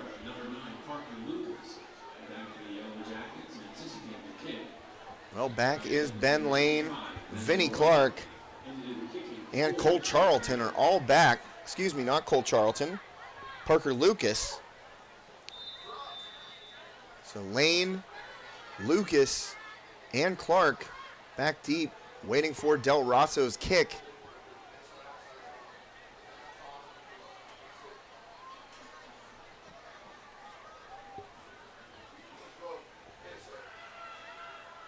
Let's see what the strategy is. We've seen a pooch. We've seen a long one.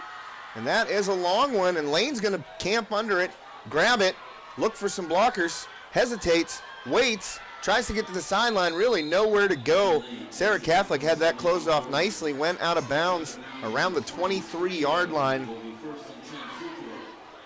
So Freeport going to have to go 77 yards here for 6 points.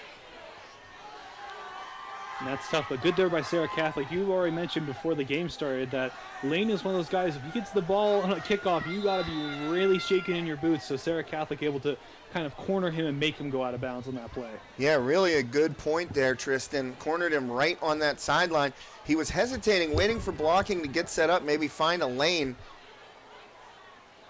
Serra Catholic closed it off. Now let's see if the Jackets can move the ball effectively. There's a pitch out, and Lane's going to look down the field. Oh, he had his receiver deep, just overthrew him.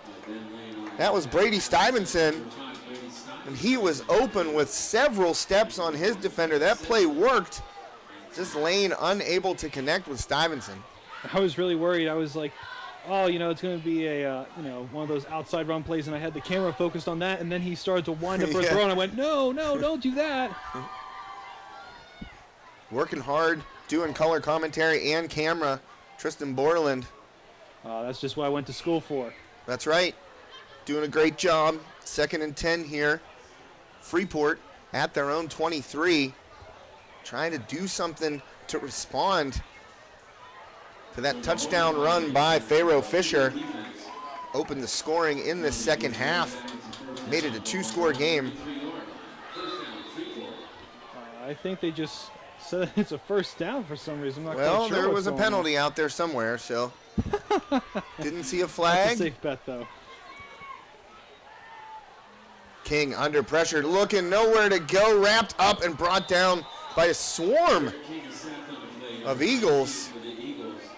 Guess who was in there on the defensive side of the ball? Ryan Brooks creating pressure all night long. Also saw Paul Pearson in there, called his name a bunch this evening, so that's a big loss right there. After gaining 10 yards in unexplained circumstances. Had to be a penalty. Yeah, I wonder if there was some kind of pass interference of some kind. Maybe a hold, that 10-yard penalty. Didn't see one on the field, didn't see a call, but safe assumption in this game so far. Brooks just wiped that out for the most part. 7-yard loss on the sack of King. King back again under pressure, looking deep, and that's underthrown, and going up for it are two defenders, and coming up with it is number 12, Elijah Ward, and you know who else was there? Number 11, Javon Campbell Holt. They both went up for that. That ball underthrown by King. And a change of possession now after the turnover. And it might be getting away from the Jackets here a little bit to start the third, 6:46. So you had the ball for just over a minute and a turnover on the other side of the field, and not deep on the other side of the field at the 41s. And you know, that was going to happen with all that backfield pressure. I mean, constant backfield pressure, quarterback constantly running around looking for something. He just threw up a prayer because he doesn't want to get sacked again, and you see what happens. Sometimes it doesn't work out. Rocco now in the gun, fakes the handoff. He's looking over the middle. That ball underthrown. Amir Spencer was open, but Rocco under a little bit of pressure right there, underthrew that ball short of Amir Spencer. That's something I keep forgetting, is that Rocco isn't exactly sitting in a clean pocket either. He's under a little bit of duress as well. This defensive line for both Freeport and Serra Catholic having quite the game so far this evening. Well, any football coach will tell you games are won and lost at the line of scrimmage. And both defensive fronts have dominated. Oh, tackle upstairs. Oh, no, shakes out of it is Pearson. But whole bunch of Jackets there to clean it up. I think Jackson Reiser made first contact up around the shoulders of Pearson, but that strong lower body by Pearson able to stay on his feet, spun. Like you were saying about earlier in the game, the ankle tackles, that is why you have to hit the ankle tackles. Against this running back here for Serra Catholic, he will just bulldoze you if you tackle him around the shoulders. Yeah, he shook that attempted tackle off by Jackson Reiser, but his teammates were there. And now Rocco under another bit of pressure, but he slips out of it. And that is one that Freeport is going to want back. And there's going to be a flag down on the field. I'm going to say, if I were a wagering man, which I'm certainly not. But if you were? If I were. I'm going to say that's a hold on Serra Catholic. A whole bunch of pressure by the Jackets right there. I believe that's going to push the Eagles back 10 yards. That is tough. And I saw some jerseys being shuffled around there, so I think you're right, Josh, that is definitely a holding call. Well, walking it back is the official, so that's going to make it 3rd and 19. Freeport head coach John Gaylott electing to take the 10 yards, push the Eagles back just a little bit further, give his defensive line another chance to get in there and get after Rocco. And like you said, they've been getting at him pretty easily. Not as easily as I would argue as Serra Catholic's been getting at the quarterback, but definitely still getting in that backfield, putting Rocco under duress. Well, from the right side of the line, you've seen Charlton and Sullivan really finding it, and there's a screen against that blitz, but right there to pick it up is Jackson Reiser, and he drops Pearson in the backfield, and that will force a long 4th down. So Coach Gaylott's gamble pays off there, not to make it 4th and 9, instead electing to make it 3rd and 19, and that screen lost a yard. So now 4th and 20, and that's going to bring in Mike Shank to punt.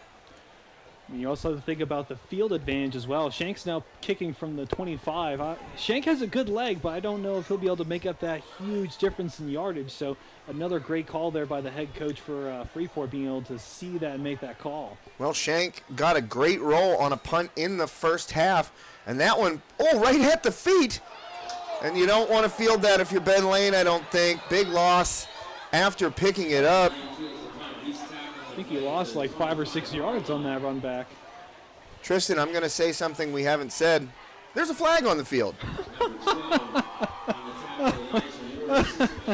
Oh, my goodness. A lot of penalties here tonight. Most of them going against the Eagles. That's tough. You have to wonder what kind of game this would be if the Eagles would stop making all these penalties. Well, Shank had that punt near the end of the first half. Freeport looked like they were going to get the ball back, and it hit the up man. Serra Catholic able to recover it. He also had a good punt that rolled a good 20 yards after Freeport elected not to field it. And that one right there, Lane came up with it because it bounced right into him. That was such a good kick. I think if you're Lane, you kind of just want to get away from that. We've seen some miscues by Freeport in the punt game, but another penalty against the Eagles helps out the Jackets. Believe that was a hold on that return. So change of possession, new set of downs, 1st and 10, right around the 35-yard line. Jackets will take over.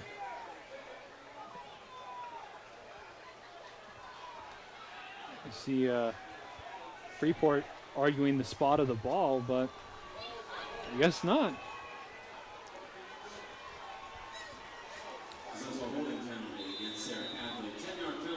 Well, Serra Catholic was high-fiving each other, so they must have felt like they got out of something right there.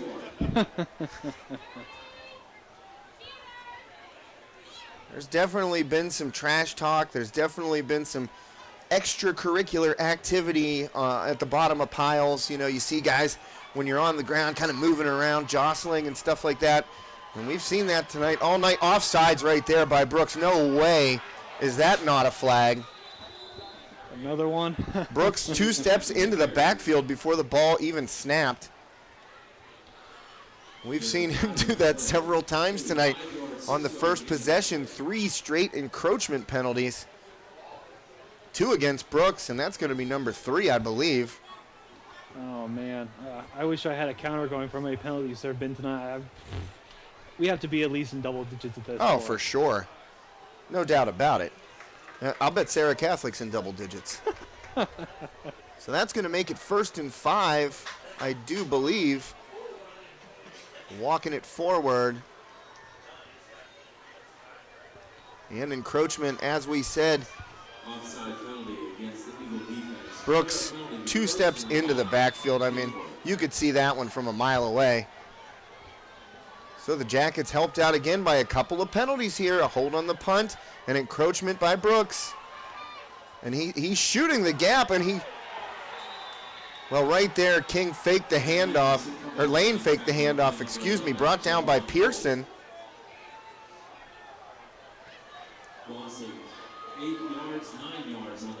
Loss of 9 on that play. Definitely not what you wanted facing a 1st and 5. No, especially not, but that's been tough, especially with that blitz that you saw. Pearson came off and he had almost nobody touching him. Well, Brooks, give him credit right there. Right after that encroachment, he took up 2 guys and was in the backfield, and that's going to free up another blitzer, and Serra Catholic has been super effective at that tonight. Blitzing the quarterback. King has had no time. Lane had no time on that play. Lane looking into the middle of the field. Again broken up by Serra Catholic. Freeport just unable to pass the ball. And that was number 12 dipping in there. Elijah Ward breaking it up. Both he and Campbell Holt went up for that interception on the last possession. So Elijah Ward, excuse me, had to look down at the roster again, wanted to make sure I was correct on the name. He's had a nice game at that strong safety position. Well, Ward technically listed as a free safety, but he's been roaming around. 3rd and 15, just a handoff right here, got a little crack. That was Jack, and he's up over the 1st down marker. That is very unusual. Usually the running for Freeport has been a bit of a struggle, but there. Wow, that's close to the sticks. I thought he had it. I thought he was across the 45-yard line, but that is going to make it 4th and inches. You know that they're going to run in here, and there's going to be a stack up in that middle of the line. It's just whose line is stronger, the defense or the offense. Who can get that push? And I love my Freeport Yellowjackets, but I don't know if I want to take that kind of a gamble. Well, they're going to right now. Don't have much of a choice here. 3:02 left in the 3rd quarter. Time is of the essence right now, and let's see what happens. And there's another close to an encroachment call. They're going to hand off, and stuffed in the backfield. Shank and Campbell Holt able to stop Jack, and that will do it. A turnover on downs for the Jackets. Freeport was looking for another encroachment call. There was movement at the line of scrimmage, but the flag did not come out. Stuck in the backfield. Way to wrap it up right there was Campbell Holt and Mike Shank.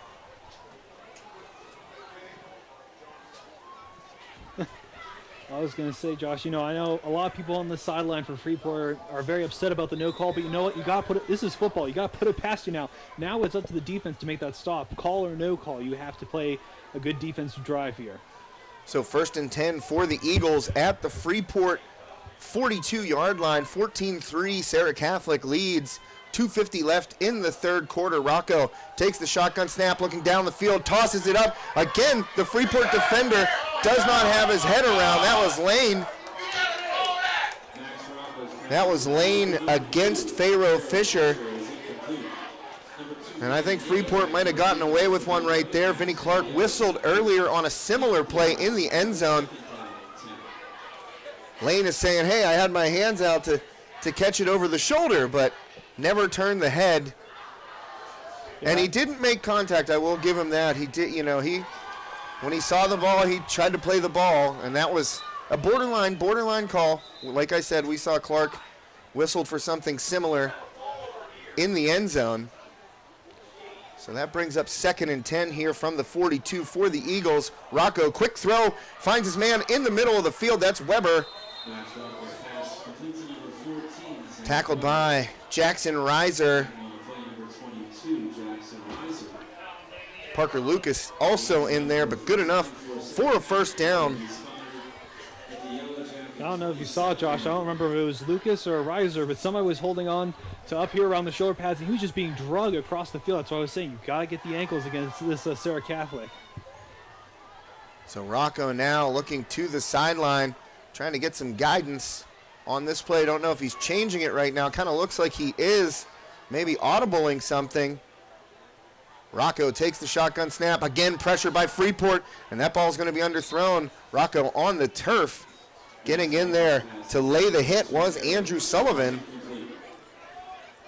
So that'll bring up second down, and that's what's been effective for Freeport tonight, is getting that pressure on Rocco when he drops back. And it makes him, a little bit off balance, because we see when Rocco has time in the pocket, he can just absolutely lay a dime in the tightest of pockets. But whenever he's, a little under rest, the pocket's kind of collapsing around him, he just throws it, and he underthrows it or overthrows it quite a bit. Well, Freeport, bunch of guys in the box on this play. Tight formation for the Eagles. In motion was Campbell Holt, and he got away with one right there, I'll tell you what. Blocking back was Campbell Holt. When you see a player make a good carry, as Pearson did right there, you got to look at the blocking. And Campbell Holt went in motion and blocked back, and he was blocking his man in the back. So an official down on the turf there. Might have got rolled up as that play went to the sideline. He's hurting. Yeah, I can tell he's grabbing that ankle. He's in a lot of pain right now. I don't care how big and tough you think you are. Well, official down right now. Freeport tending to him. Hope it's nothing serious. When you get rolled up like that, it could be an ankle, or it could be, it could be a knee. So while we have an official down on the field, we're going to take a quick break once again to thank one of our wonderful sponsors here on High Top Sports Network. It's Douglas Insurance Services, our official halftime show sponsor. For Tristan Borland, my name is Josh Reckengast. We'll be right back. Douglas Insurance Services, located in Serra next to Freeport High School, is an independent insurance agency, which means they've made available some of their best companies for your online quick quotes. Douglas Insurance Services offers personal insurance coverages to their clients in Pennsylvania, including individual annuities, boat and watercraft, auto, condo, and flood insurance. Call them today at 1-800-722-9990. Douglas Insurance Services, a proud sponsor of Freeport Athletics. And we're back here on High Top Sports Network. Happy to say the official is back to his feet. Looks all right.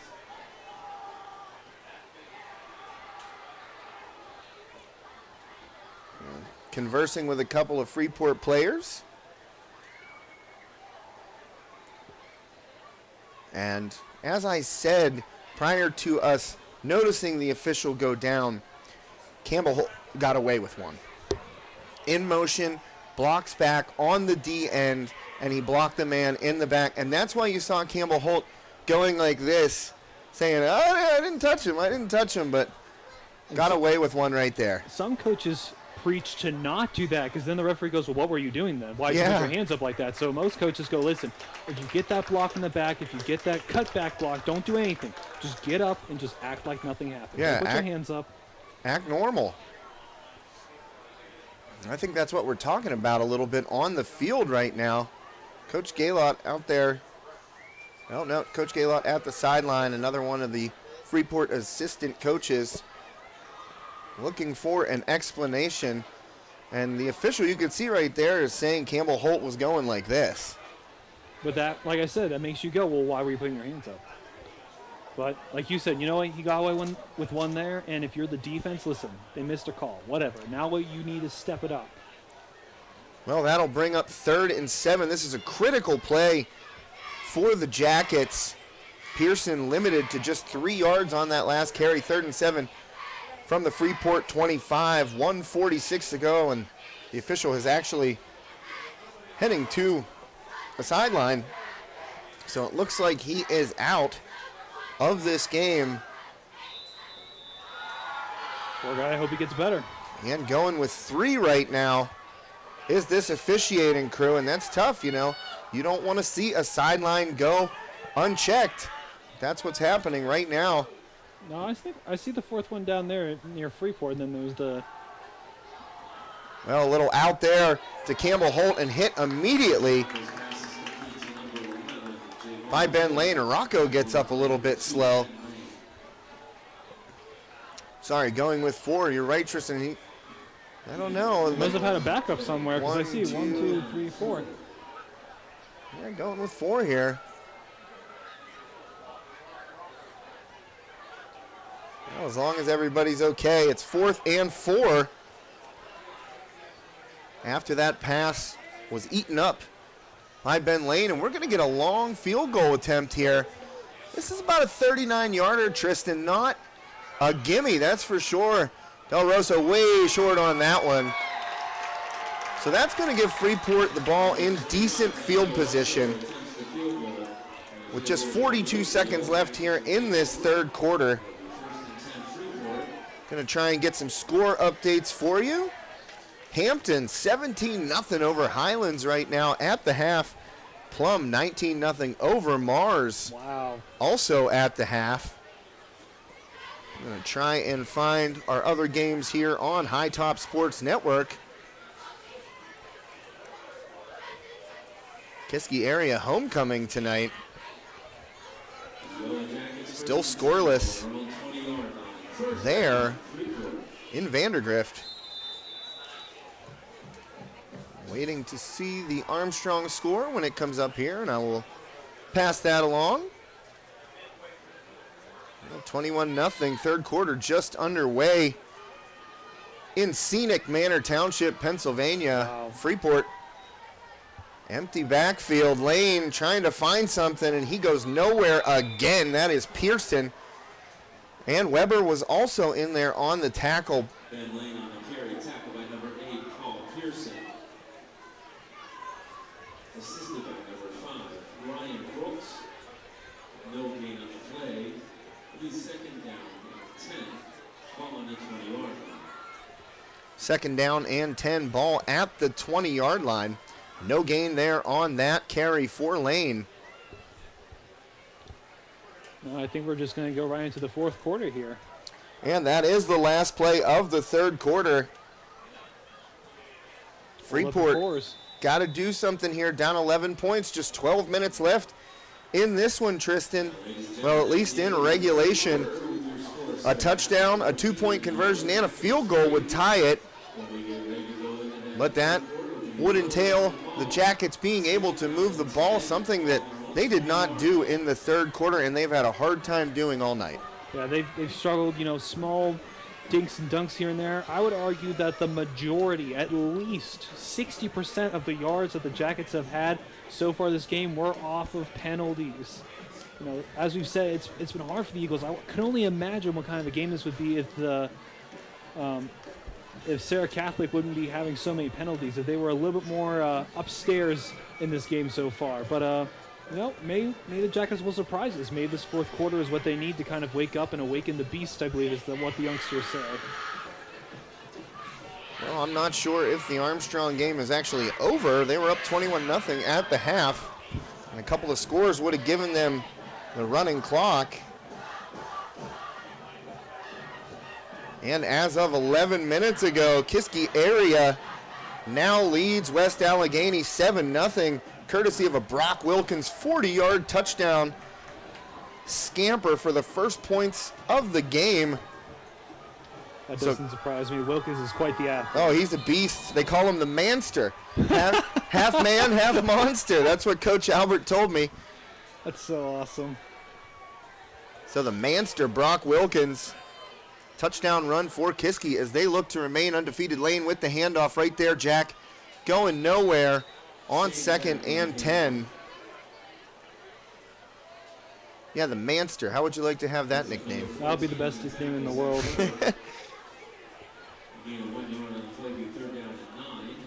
Oh, I'm trying to get here. Oh, yeah, it was 42-0, and they had the running clock. Oh, man. At Armstrong, so. I don't think that's going to happen with us. Nope. So. Time running off the clock here. Game clock down to 10 seconds. Lane going to be behind King. King rolling out to his left, throwing across his body, tries to get it to Vinnie Clark. Tipped out of bounds. Nice play by Pharaoh Fisher. And that has been a story all evening long. Freeport in the passing game. It's more often than not that Serra Catholic is getting a hand on the ball. Or a hand on their quarterback. Or yeah, exactly. A hand on the quarterback or even picking it off.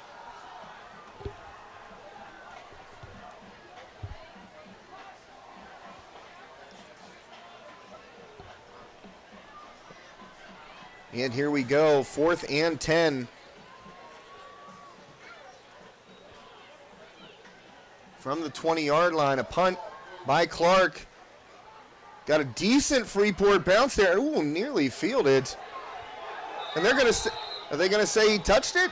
I think he did, but no, the official is shaking no. his head. That was number 10, Amir Spencer. Signaled Serra Catholic ball. I think Freeport was trying to buy a call right there as something similar went against them in the first half. Yeah, it's tough. Like I said, I thought he touched it, but like you said, it's with a free roll like that that's about to roll out of bounds. Any smart punt returner would just leave it alone. Don't even look at the football, honestly. But like you said, that's probably the way that it went. That now it's Serra Catholic's football, which is probably the best call.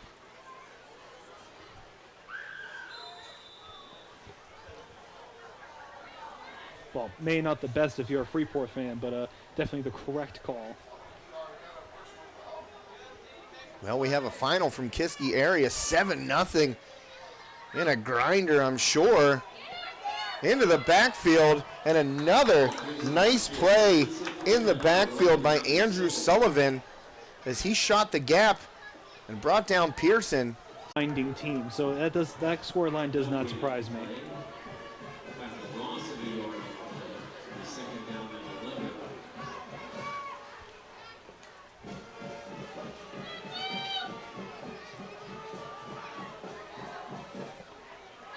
Oh, man.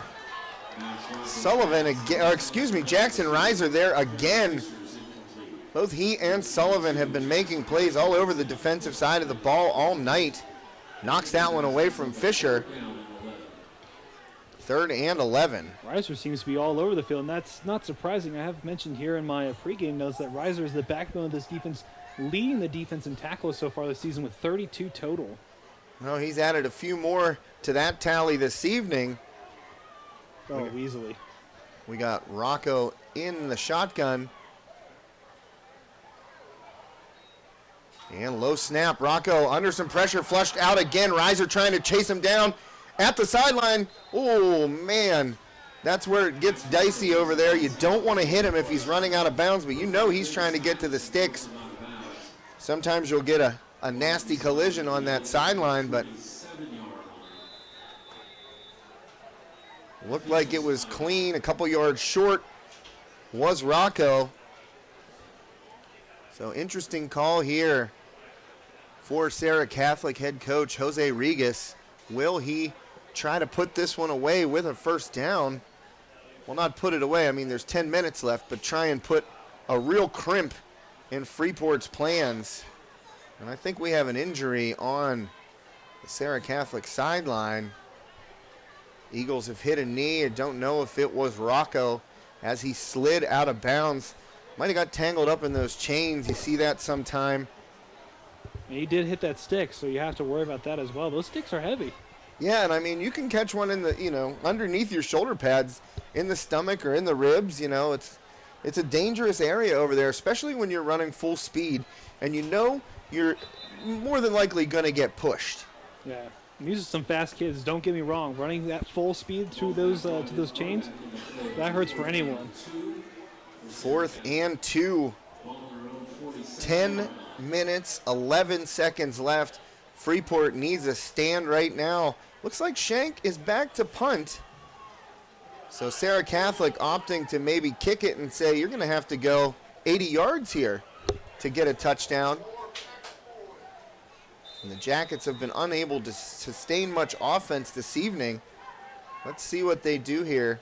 Couple of up men. There's Brooks again, and he took the fake punt. I could see it as he shifted, and he's going to get the first down and more. Clark at the sideline finally pushes him out, and with 3 up men right there, you got to figure they're going to run that play. One little shift to Brooks. He takes the direct snap, handles it cleanly this time. Fumbled it the last time Serra Catholic tried this play.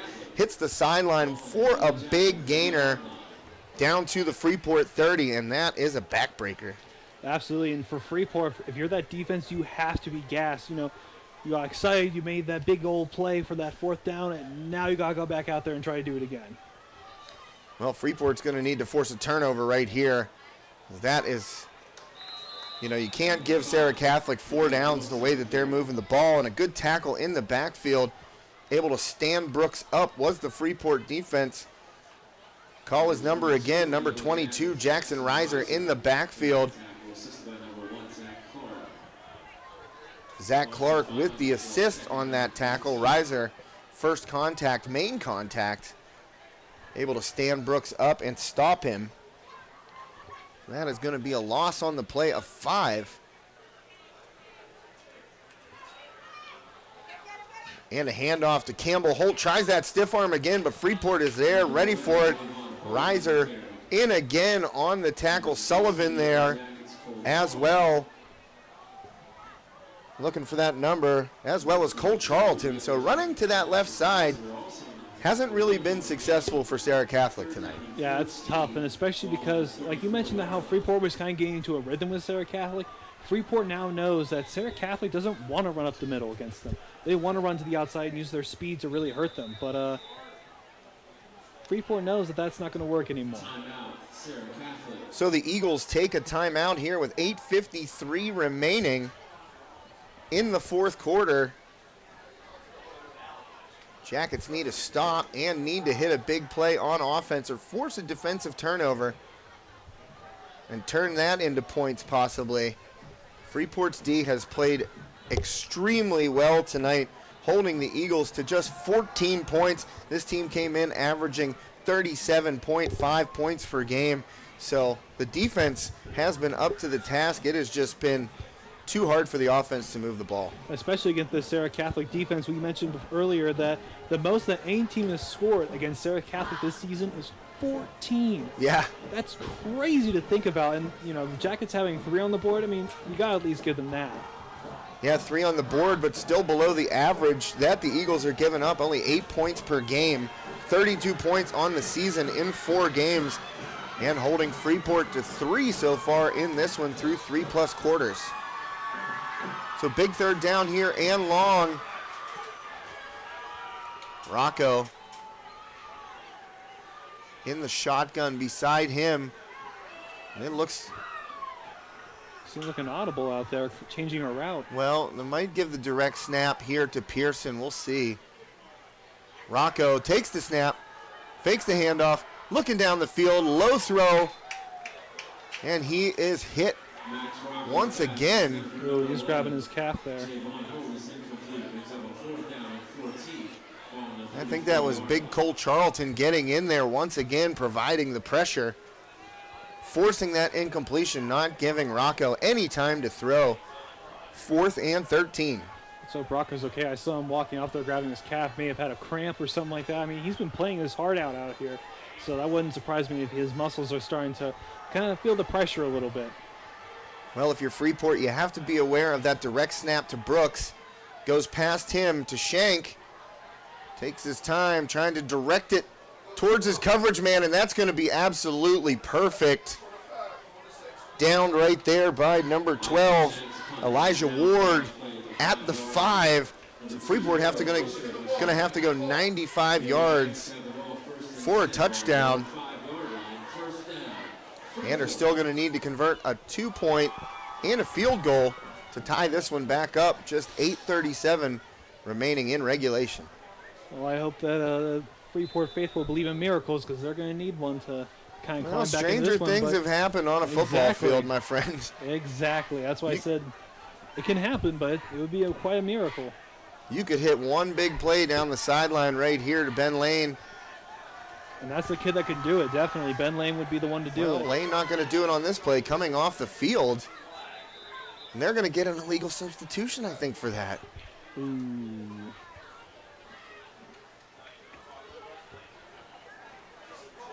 The official explaining it to Garrett King right now. Hey, your guy can't do that. They had too many men on the field, I believe. Lane was trying to get off before the flag.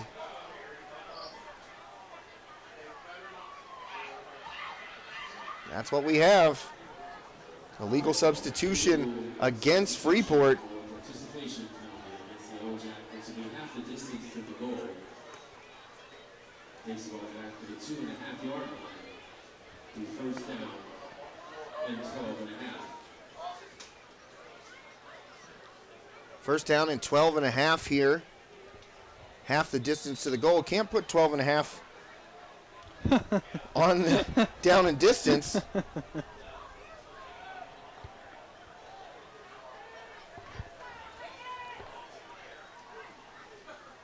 Handoff up the middle, nowhere to go right there. That was Jack once again. Shane Jack back out to the 5, the original line of scrimmage.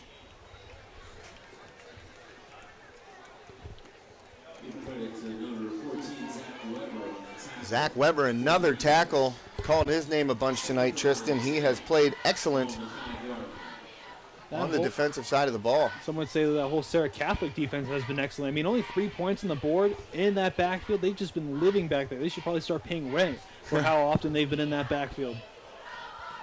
So 7:55 left here in the fourth quarter. Lane in the backfield next to King.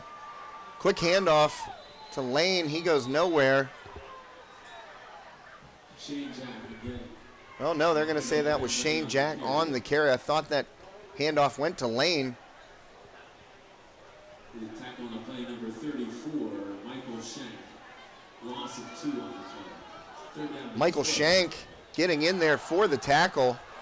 Clock continues to wind. Back to a 3rd and 12 here. Freeport in the shadow of their own end zone. Now the thought of a safety has to be going off in the back of your head if you're that far back into your end zone.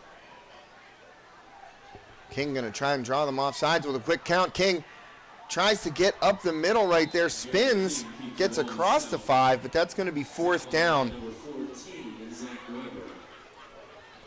If you're a Freeport, you have to punt it here. There's just no way that you could possibly do anything else. I mean, you could go for it, but why would you do that?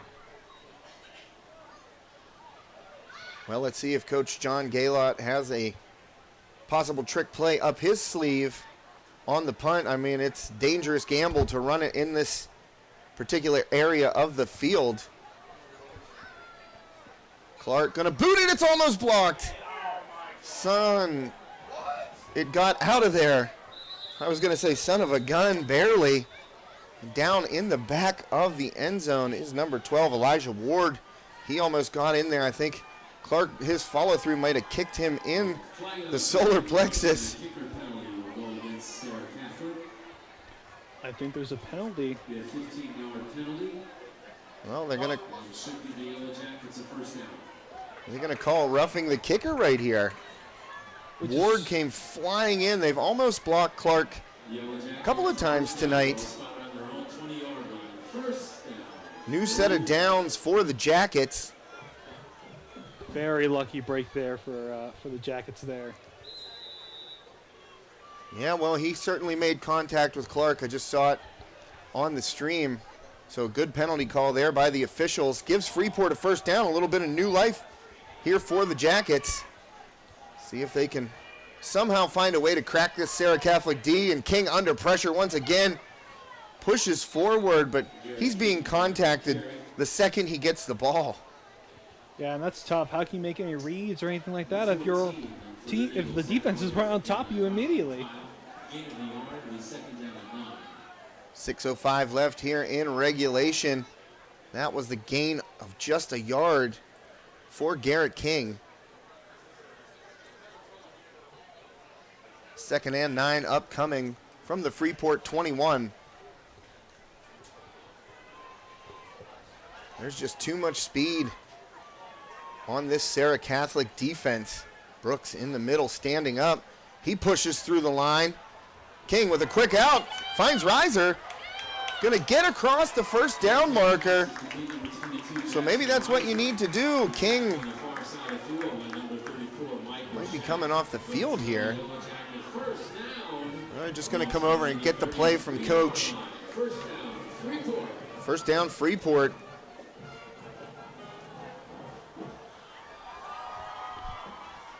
At the 33. Beautiful moon for this evening. Oh yeah, looks great. Right across from us.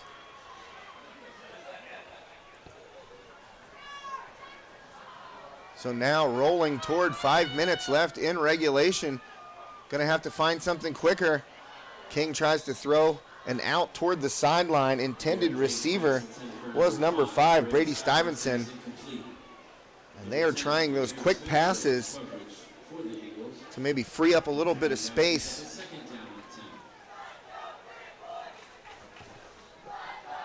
You can hear the Rowdies won't be quiet even though their team's down by. Well, that's what you got to do if you're in the student section.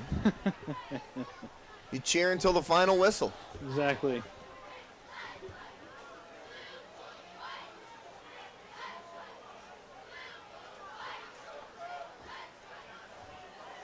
Can see King's breath out there now. I told you it was getting a little chilly at halftime. King under pressure and wrapped up and dropped in the backfield once again. I believe that's number 8, Paul Pearson on the tackle. Paul Pearson, guess who? You know, if I'm Pearson, I'm starting to set up a nice little pillow and blanket on the ground because he is just absolutely being thrown into the turf almost every other down, it seems. So that's tough. You know, if you're that Freeport line, you got to start, you know,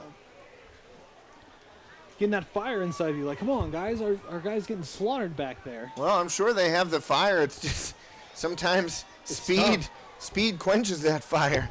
And I mean, Serra Catholic is the fastest defense that I've seen so far this season. They are just flying around the ball. And King going long, deep down the field into double coverage, and that's got to be a flag. There was all kinds of contact. Nothing is called. Looked like the intended receiver almost got turned around. I think that was Stuyvesant. Grabbed up by the shoulders, but no flag on the play. So 4th and 17 now. Freeport once again with their back to the wall. Yeah, it's tough. Now you have to ask, are you going to punt it? And probably I can see the team coming on now. So let's see if special teams can come out good for Freeport.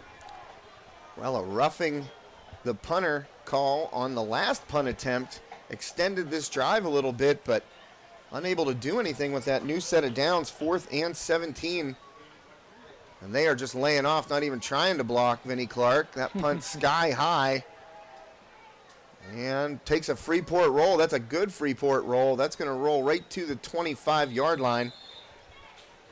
So new set of downs. Serra Catholic takes over. Just 3:56 remaining in this one, Tristan. And it's almost time to call it a night for the Jackets. I mean, a valiant effort defensively.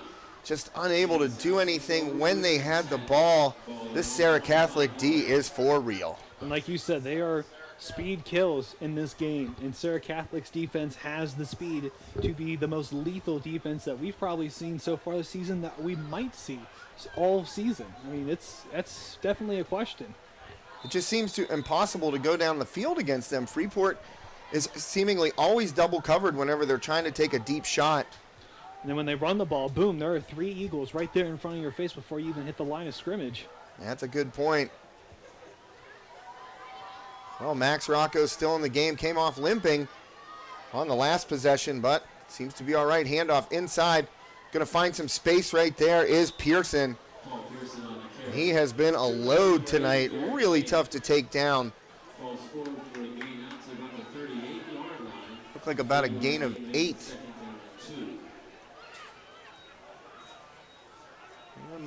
Close to 9. We'll call it 2nd and 2, gain of 8.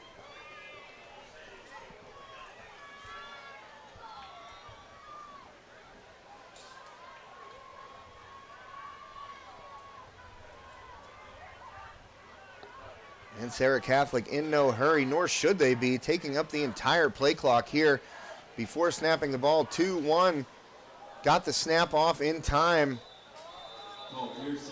Paul Pearson again plowing ahead, getting close to that first down marker. And this, not a first down. I do not believe 3rd and inches.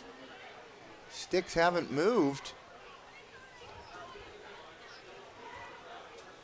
So 3rd and inches. Eagles 2:45 left in regulation. Well, the sticks have moved, so it is a first down. They just, chain gang was taking a little while. 1st and 10, handoff to Pearson. Again, he's stuffed in the backfield. And that ball came out. And Freeport is on top of it, a fumble right there, Pearson. And that is the danger, the risk that you run as a tough physical running back like that. When you stay up, those guys are ripping at the ball, and Freeport finally able to force that turnover, punch it out, and they will take over at the 30-yard line, Tristan. That's a big play. Exactly, and whenever you're Freeport now, the question is, can that Freeport offense push the ball? That's been a struggle for them all night, but maybe this momentum change can help give them the oomph that offense needs to get the ball at least into the goalpost. We would hope a touchdown, but you never know. Well, if they get stopped here, Vinnie Clark has shown the leg. He can boot one. I mean, this is pretty long right here, over 45 yards. But you take the 3 quickly, and Lane out to the back. He's going to throw it again. And down the field, and it's up and nearly picked off by Javon Campbell-Holt, who has had an excellent game this evening on both sides of the ball. Please tell me if there's something about Holt's height. 6 foot still pretty tall, but I thought he was taller than that. He just has those hops. He can just leap in the air for what seems to be at least 3 or 4 feet. Well, listed at 6 foot 170, kind of long and lean and lanky, and able to get up there in the air, as you said, trying to high point that ball, resetting the play clock here with 2 minutes and 20 seconds left in regulation. But prior to that play, I was saying you could take the field goal right here, then you got to hope for an onside kick, and then a touchdown and 2. King drops back, looking for something, under pressure right now, gets flushed out of the pocket. He's got a little bit of room, trying to get to the sideline, breaks another tackle. Charlton out in front of him trying to block. King still on his feet, down inside the 10-yard line, willing his team into scoring position deep into the red zone. Garrett King, we've seen that out of him a couple times tonight. He's been under constant duress. And a flag, and that is in the area of holding. And they are bringing it back. Just a real tough break right there if this does indeed go against the Jackets. Yeah, and I was going to say the biggest thing about that run was that King was able to get out of bounds and stop that clock. But now if it's holding, does that even matter? Holding is correct. Well, they are walking it off against Freeport. Holding penalty against the Yellowjackets, 10 yards from the spot of the foul. So repeat, 2nd down. So 2nd down again upcoming. Looks about 2nd and 14. After that play was walked off. 2nd and 13 up on the scoreboard, so we'll go with that. 2:10 left, and that is a heartbreaker right there. King looked to have really made a play to get them down to around the 5-yard line. Lane in the backfield, he rolls out. Trying to look across the field, nowhere to go, under pressure, going to the sideline, and steps out of bounds. Not much of a gain, if any. Dior Blair Brown in on the pressure right there of Lane. So it's going to be 3rd and 13. No gain on that play. You know what? That was a good play there. Again, running out of bounds, stop the clock. Nobody has to burn any timeouts quite yet. So, may have lost it down, but at least the clock isn't running anymore. Well, Serra has taken 1 timeout in this half. You would expect probably Freeport to take one here. Play clock down under 10 at 5. And it's going to be tough to get this play off. 2, 1, and snap. Oh, they're calling a delay of game. As they snap the ball, which is interesting. And that's a tough penalty to go against Freeport as well. Thought that ball might have been out there as the clock hit 0, but to no avail. They're going to step off 5 more yards. Make it a 3rd and 18 now. This is what we call a Hail Mary right here. This is where you just chuck that ball up and you hope that something happens with it. Well, probably going to try and get a little bit closer, I would guess, to maybe give Vinnie Clark a shot. You know, we saw him boot one from 33 yards out that probably would have been good from 45. Oh, yeah. But right now, this is way too deep for any high school kicker. You're looking at a 55-yarder from this spot. And looks like Freeport's going to take a timeout here after that delay of game penalty. And just a couple of tough breaks. We've seen penalties be the story. It was against Serra Catholic for most of the game, but on this drive, a couple of really tough penalty calls to take. That huge run by King to put Freeport down around the 5-yard line, called back because of a hold. And now you got a delay of game, which definitely forces you out of field goal range and makes it pretty much impossible. You got to complete a 15-yarder right here to make it a 40-yard field goal. Yeah, exactly. And they're going to have to do it. And some would say, well, you know, it's possible, but not. I don't know. The Freeport offense hasn't really given me anything that says, oh, they could absolutely make this play. There's no doubt in my mind. You know, so it could be done, but I wouldn't bet my money on it. Just really, the front 7 of Serra Catholic has been very, very impressive this evening. Constant pressure of both Garrett King and Ben Lane when he's been under center. And just the secondary has been equally as good, not giving up any plays down the field. A very strong showing by this Eagles defense, and the offense did just enough. 14 points is going to be good enough to do it. Most likely this evening, 2:01 left.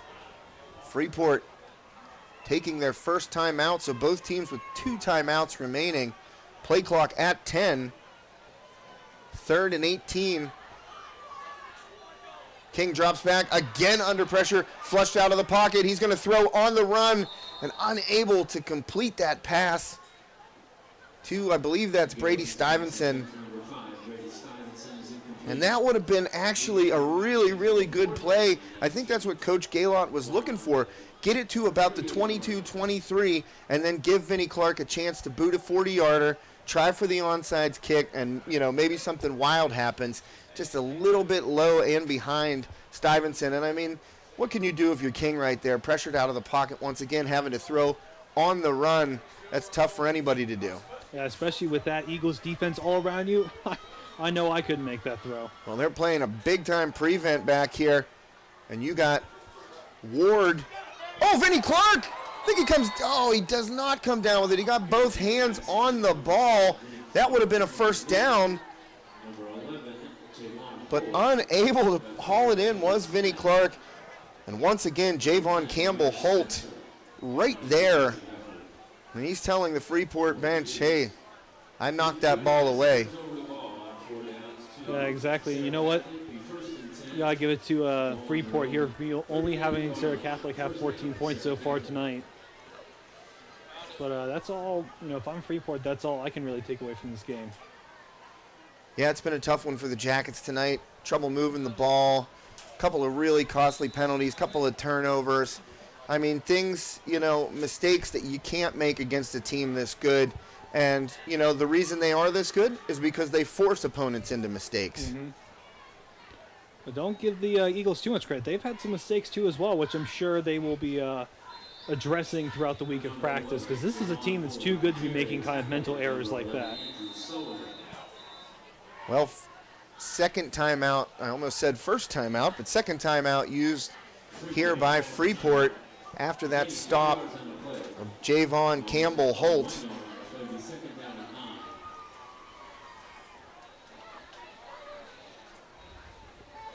I'm going to talk it over here on the Freeport sideline.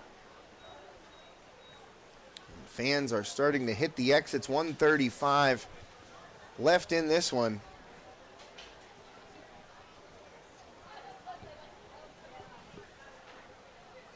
I'm really impressed. Freeport's had a couple of weeks off after that forfeit, from Apollo Ridge, then Derry with the forfeit. So they've had a couple of weeks off since they last played. They look rested. They looked fresh. The defense looked really, really good very tonight. Good. At points looked great. In the first half, 4 straight stops, I believe, 4 straight 3-and-outs of this Serra Catholic offense.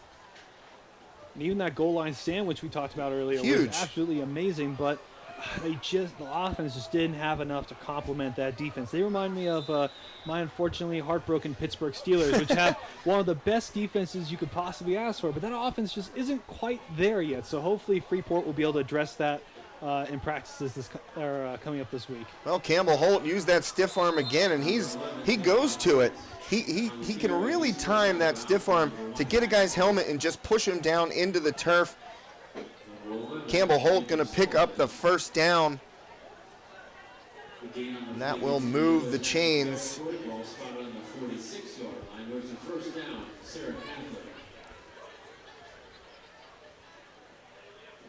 And now just 1:26 left. Clock will start rolling on the official signal.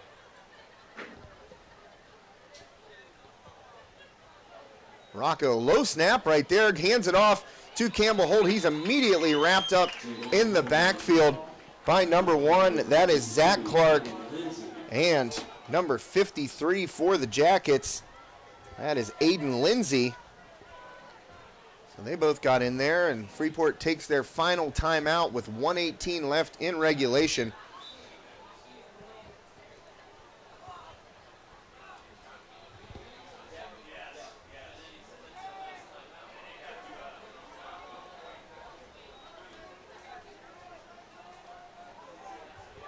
Just going to be too high of a mountain to climb right here, Tristan. Valiant effort by the Jackets, but just more speed on the Serra Catholic side of the ball. Both ways, hit that big play to Campbell Holt in the first quarter, and then Pharaoh Fisher able to bounce it outside on that short touchdown run, and that's been enough tonight for the Eagles, as the defense has just held the Jackets in check. I mean, if you look at the Eagles, though, if you look at their the points that they've scored in the past, the coach is about to give these Eagles quite the speech on Monday when these guys come out to practice, because this is not the Eagles that we're used to seeing. We expect a little bit more explosiveness, a little bit more point scoring from them.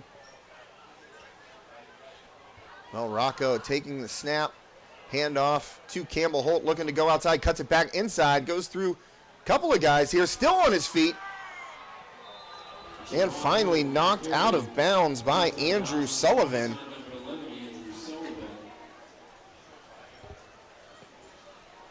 So Campbell Holt, I don't think coach wanted him to go out of bounds right there.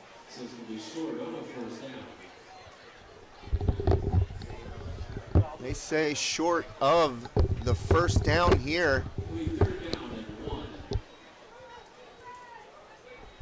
3rd and 1 yard to go.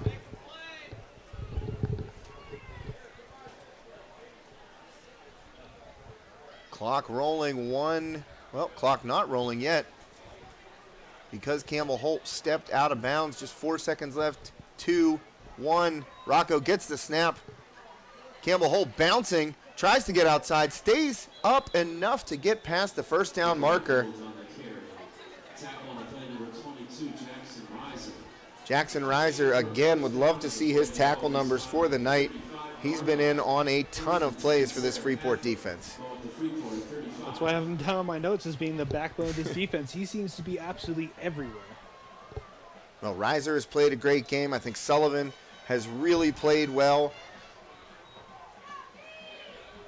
Clark and Clark here on the right side in the secondary have played well. Colt Charlton, really good on the defensive line, creating a lot of pressure on Max Rocco. But right now, the Eagles in victory formation. Wait until the play clock hits 1, snap the ball. Rocco downs it. 40 seconds on the play clock.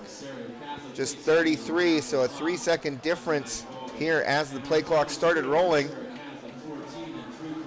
30 on the play clock, 25 on the game clock, and that will do it here from the Hive. Freeport falls to Serra Catholic 14-3 in a hard-fought game.